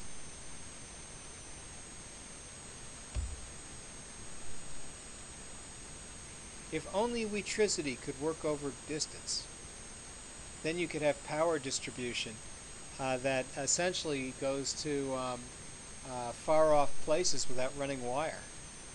But I don't know that Wetricity works very well over distance. I think it's always inversely proportional to the square of the distance away.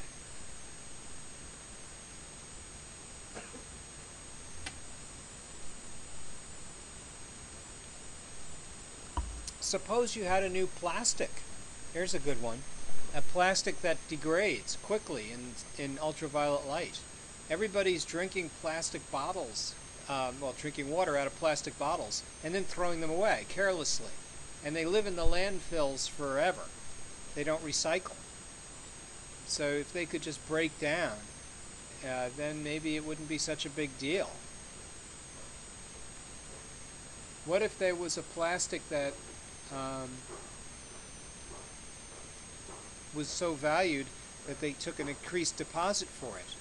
Maybe they'd bring it back to get, instead of the nickel, the 25 cents. So if I had, I could devise, a legislative system that changes human behavior, that has positive social impact.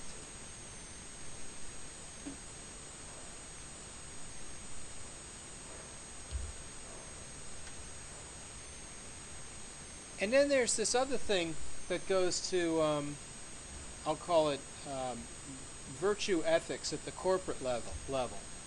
Remember, we're thinking in terms of character. If you want to run the company, let's say you're running the rent-a-car place and you're taking advantage of the captive audience, and you're pushing with a hard sell the expensive car.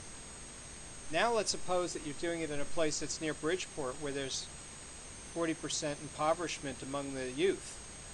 Well, that idea may not have very good merit, even if it results in improved short-term profit. From a virtue ethic point of view, it's really not a nice thing to do. From a utilitarian point of view, it may have maximized your happiness because your shareholders see improved profit, but you've increased sadness too because you're taking advantage of people who may not be able to afford it.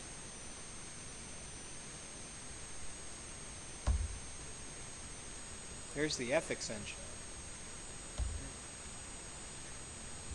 So I'm hoping that you guys will write something about ethics for your thesis. You're going to want to hand in something on paper. I'm going to grade the paper. I'd also like to see it uploaded, and there should be a presentation. So we should be able to go around the room and everybody should be able to present at least one slide on ethics. One slide. I don't think it's too much to ask. And you may address the ethical issues any way you like. You may say, I'm just going to be very rule-oriented. I'll just deal with it because of how I am in terms of my character, or I'll just deal with it in terms of social implications. You know, there are all these different ways in which you can do the analysis. You could do all three.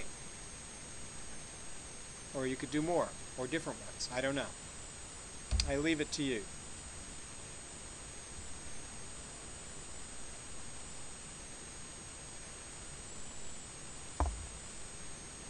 I think we're almost at the end of our allotted time here. What comes next is a formula for doing ethical computations, which I found to be very interesting, but I don't think it has direct practical use for you guys. You don't need to use computations to determine how ethical you are. That ability to quantify your ethics is something that might be attractive to engineers. You know, this is more ethical than that by that much. But, you know, at some level, we don't necessarily have to measure our ethicalness. Ethicalness? So I don't know if that's a word. So that's what I have for you today. Are there any questions about the midterm? How many pages long does it have to be?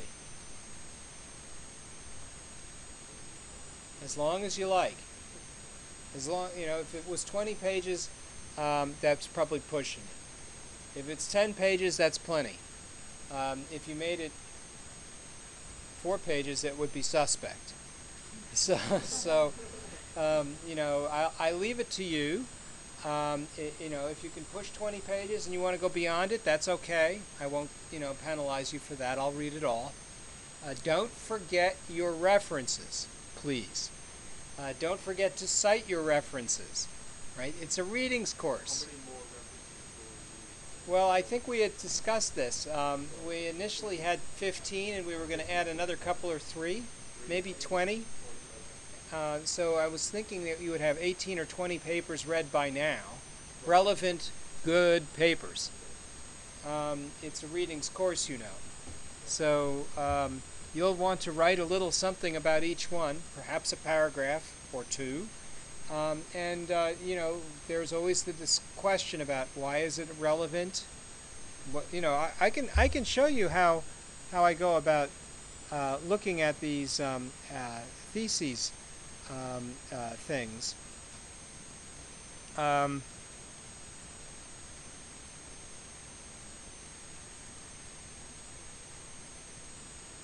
Thesis assessment. So how do I grade a thesis? If you don't have a good literature survey, you get a ding.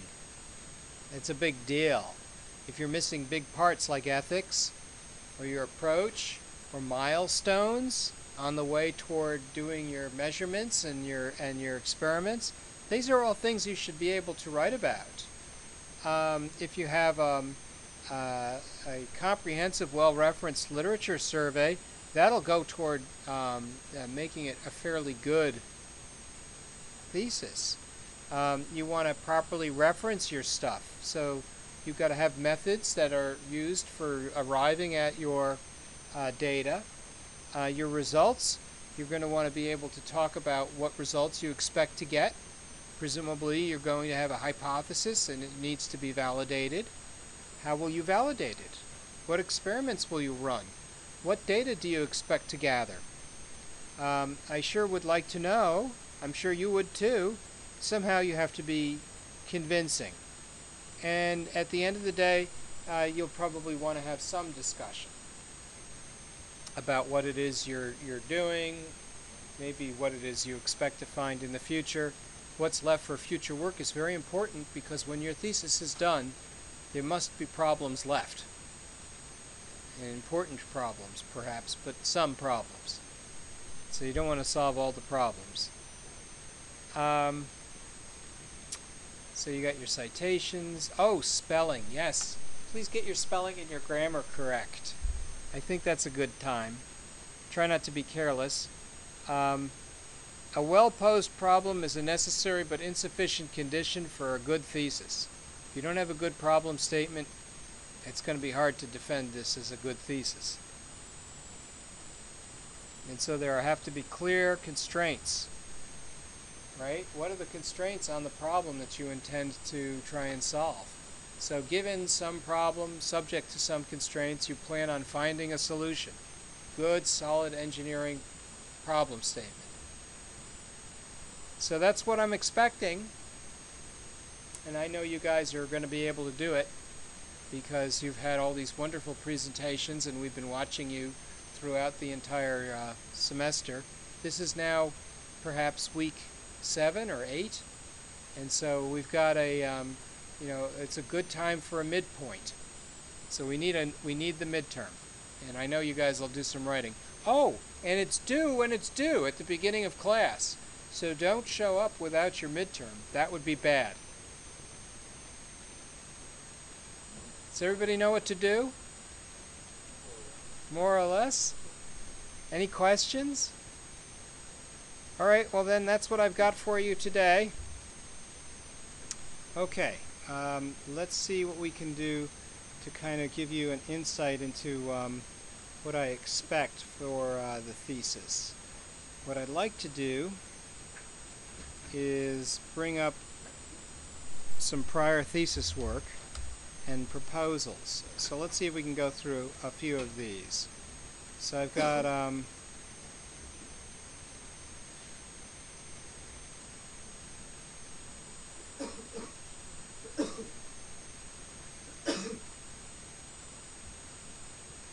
here's a thesis proposal.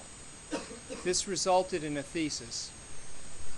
The student got like an A, and the thesis ended up with an A for 2 or 3. I think it was 3 different semesters. So they did thesis 1, 2, and 3 after the readings course. And I just spoke with Francisco recently. He's in Florida, so we still stay in touch. What we wanted to do here was to come up with a way to volunteer CPU resources by creating a screensaver that would enable the computers to run a Java program that was distributed from a central lookup server. So whenever the computer went to sleep, the screensaver woke up and volunteered the CPU for use. We call it network computing. And so here's a basic contents: introduction, problem statement, approach, motivation, and then the prior work in progress. So this should have probably been something like prior work instead of work in progress. And so then we had this little introduction: what is grid computing? And then here's the problem statement. And this is where the sort of basic idea is laid out, and this is what we intend to construct: a system for doing grid computing. And so there are certain basic goals, let's say, that become part of what I would like to achieve, right, when I build such a system.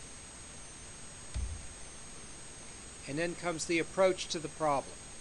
So problem statement is always followed by an approach and then a motivation, which describes why it's important.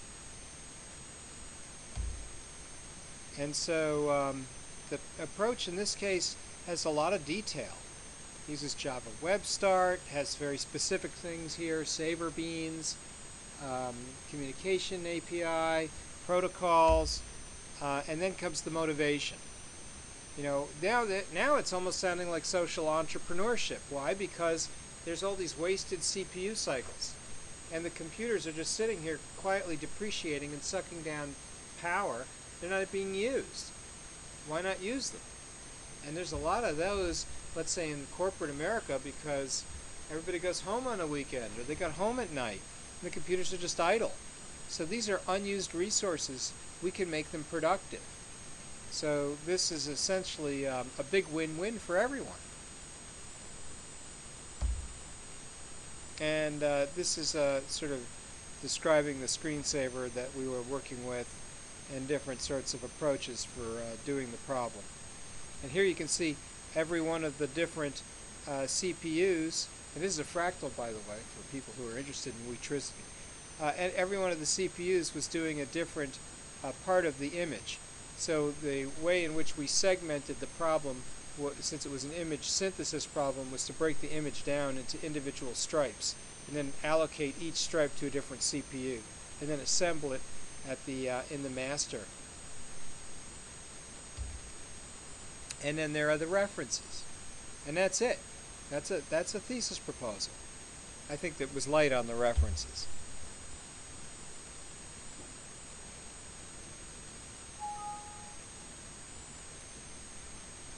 Let's do another one.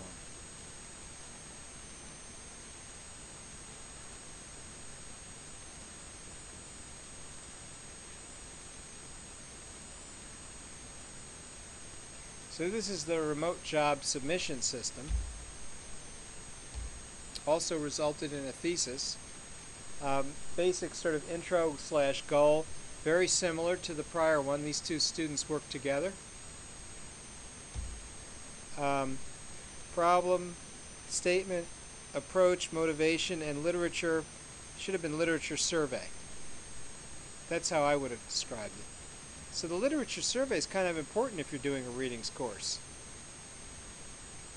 So now I got the problem. There's a big waste, and we want to try and address that waste by using wasted CPU cycles. I got my little approach. It's not very detailed in comparison to the prior one. My motivation, which is very similar to the prior motivation, and a literature survey. Where's the ethics? That was missing at this time. We didn't have that as a requirement then, but we do now. So I'd like to put the ethics in there. So after motivation, societal impact, put in an impact statement and put in an ethics statement. You need both. And they're different. This has got a little detail. Here's something that's good, validation.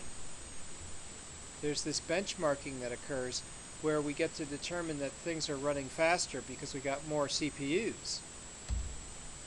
And there's a cool looking interface that shows me all the different CPUs and their IP addresses and how much time has been spent and what the speed is in megaflops for each CPU. And here's some more data that shows the time declining rapidly as a function of the number of CPUs in the system. Presumably we'd like 10 CPUs to be 10 times faster than one CPU, but in practice that doesn't work because there's overhead. So this is a measure of the overhead for this particular segmented job.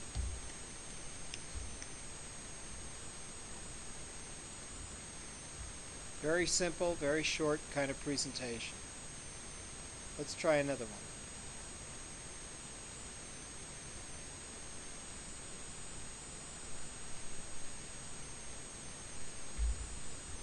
This one has interesting ramifications. The interactive face recognition is going to be implemented on a small PDA, so you can carry it with you. At the time, people were looking for terrorists by the deck of cards. And the deck of cards had a terrorist picture on the card, and so they would take it with them into the Mideast. This was when Saddam Hussein was still in power. And so we were thinking, wouldn't it be better if they had a smartphone with a database and they could just take pictures of people, and if it got if it recognized somebody right away, it would say, yeah, that's a bad person. You should know about that person. So we had a small, it's almost like a smartphone, but it's too stupid to make a phone call. And the camera was an extra thing. You could see it plugged into the compact flash port. And we ran the program for digitization in Java because, hey, I'm Doc Java. And so there's this sort of interesting idea that problem statements are structured in a similar fashion. Given some situation, subject to some constraint, find the solution to some problem. And here we're doing skin segmentation. And there's an approach to the problem that seems to work reasonably well.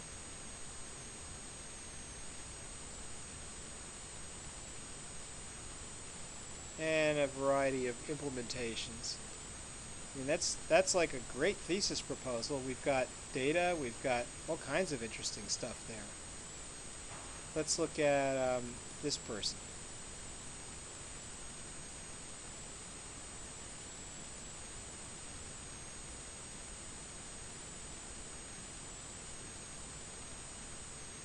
Oh. Clicking on the wrong thing. Here, this person wanted to do range finding using diffraction. And so now we've got a much more structured thing. We've got problem, approach, motivation. There's sort of extra details about implementation and validation at the end, performance and comparison.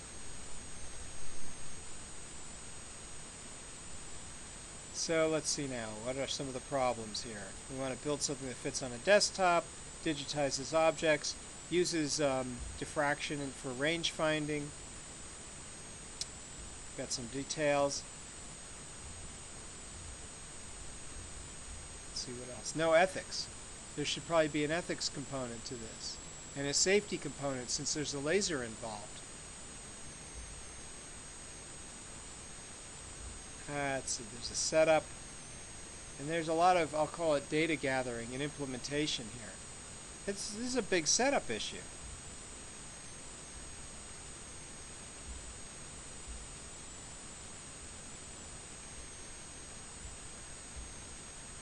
And there's a lot of data gathering. And here's something that's been rendered. Image of a chess piece.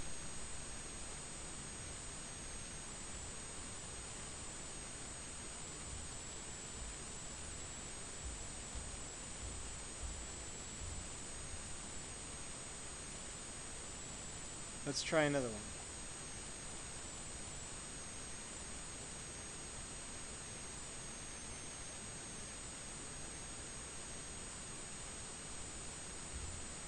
So this is a magnetic pulse welder, and what it does is it takes a magnetic pulse and binds copper joints together.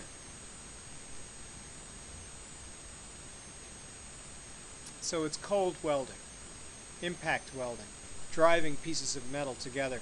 You do that because if you try to use a blowtorch on soldering joints, well, they're in the house, you could burn the house down.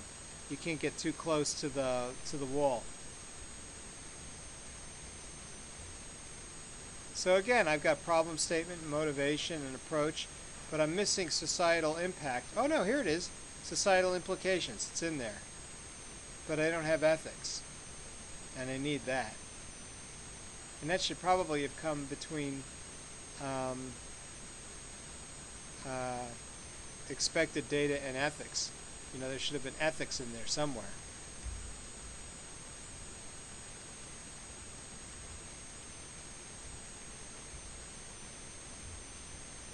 So here's some sort of process or approach. He was a patent attorney, by the way, as well as an engineer.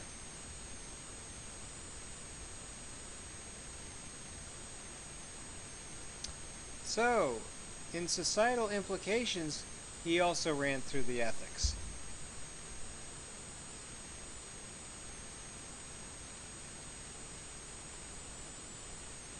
And he ran through safety. So he threw it all into his societal implications section. I would have preferred to have seen it separate.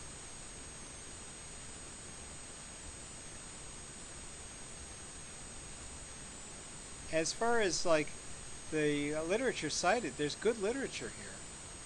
It's a nice overview.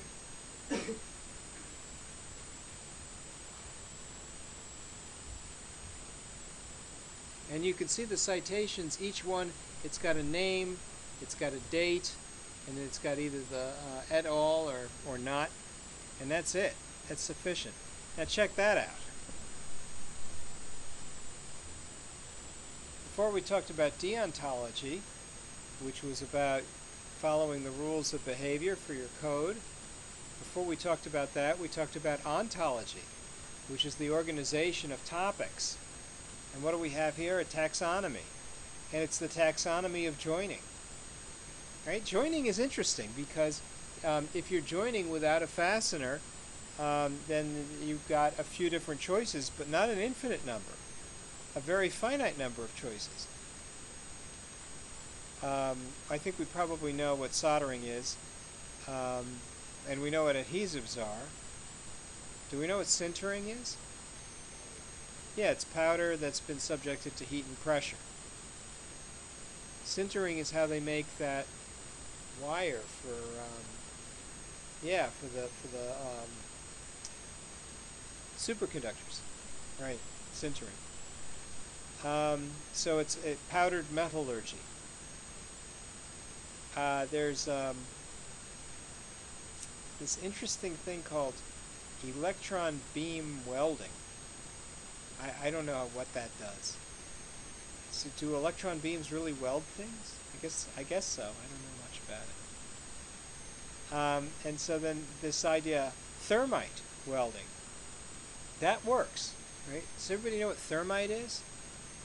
Aluminum powder and iron and an ignition source.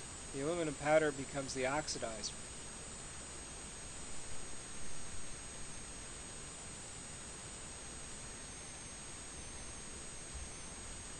I got a bunch of things that have been cited, and then how many literature elements are there here? Oh, this goes on and on.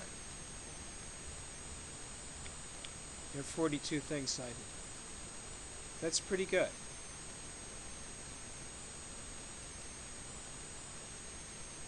Let's try David Kingsbury.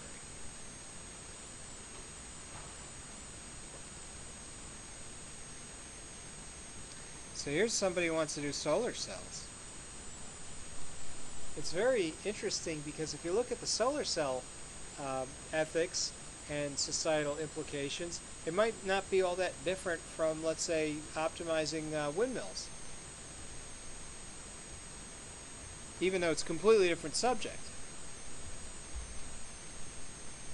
So let's see, I got my little abstract. This outline is not bad.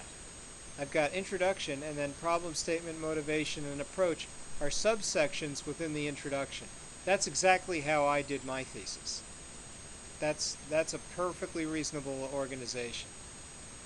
Then for literature survey, he broke it down to just spectral elapsometry, and that's just about all the literature he covered was in that area. So he just changed literature survey to that. You could have called it historical review, and then conclusion and literature cited. Where's the ethics? Where's the societal implications? It's an early thesis. We didn't have that.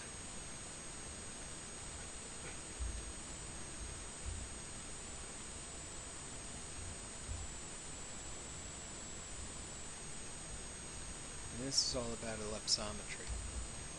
Very short. Just a proposal, which he didn't do, by the way.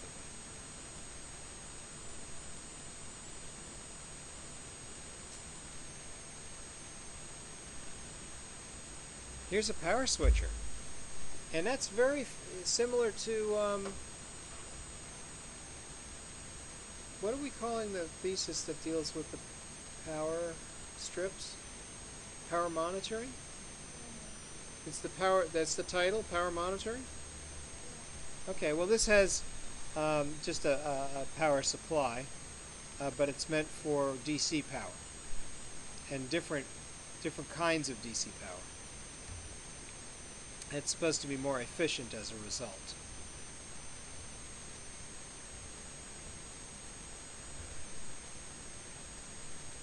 You guys know what a buck boost regulator is? Engineers know these things, right? Raoul, do you know about buck boost regulators? It's a DC to DC converter, is what it is. It's a switching regulator.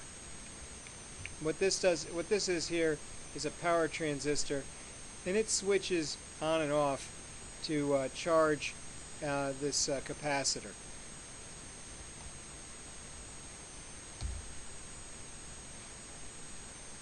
Let's see, what else is going on here? Multisim. Oh, you know, that's a very good thing. I really like this sort of project graph. What do they call it? Gantt chart? That's a Gantt chart. It shows what it is you expect to do at what time. That's your progress through the system, through the thesis process. Now, invariably, when somebody does a detailed Gantt chart like this, it's wrong. I mean, I tell you before they even do this thesis. So he has all this detail. It came to naught. But he put it in there. I think people who are interested in project management do that sort of thing. I'm not exactly sure. How does one make a Gantt chart under Microsoft Office? Isn't there a Microsoft Project? I'm not sure what they have nowadays. How do you all do your Gantt charts? You don't? Well, don't worry about it then.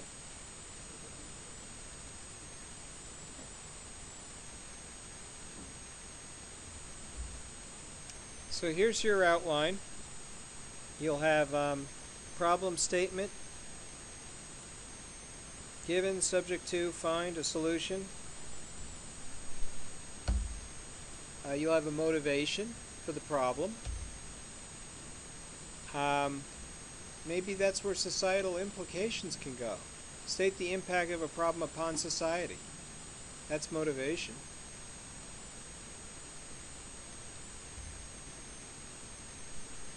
If you look at it that way, you've got a detailed outline for your presentation. Here's your approach to the problem. Where's the ethics?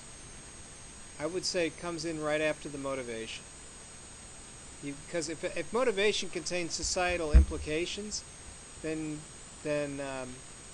ethics comes in right afterwards.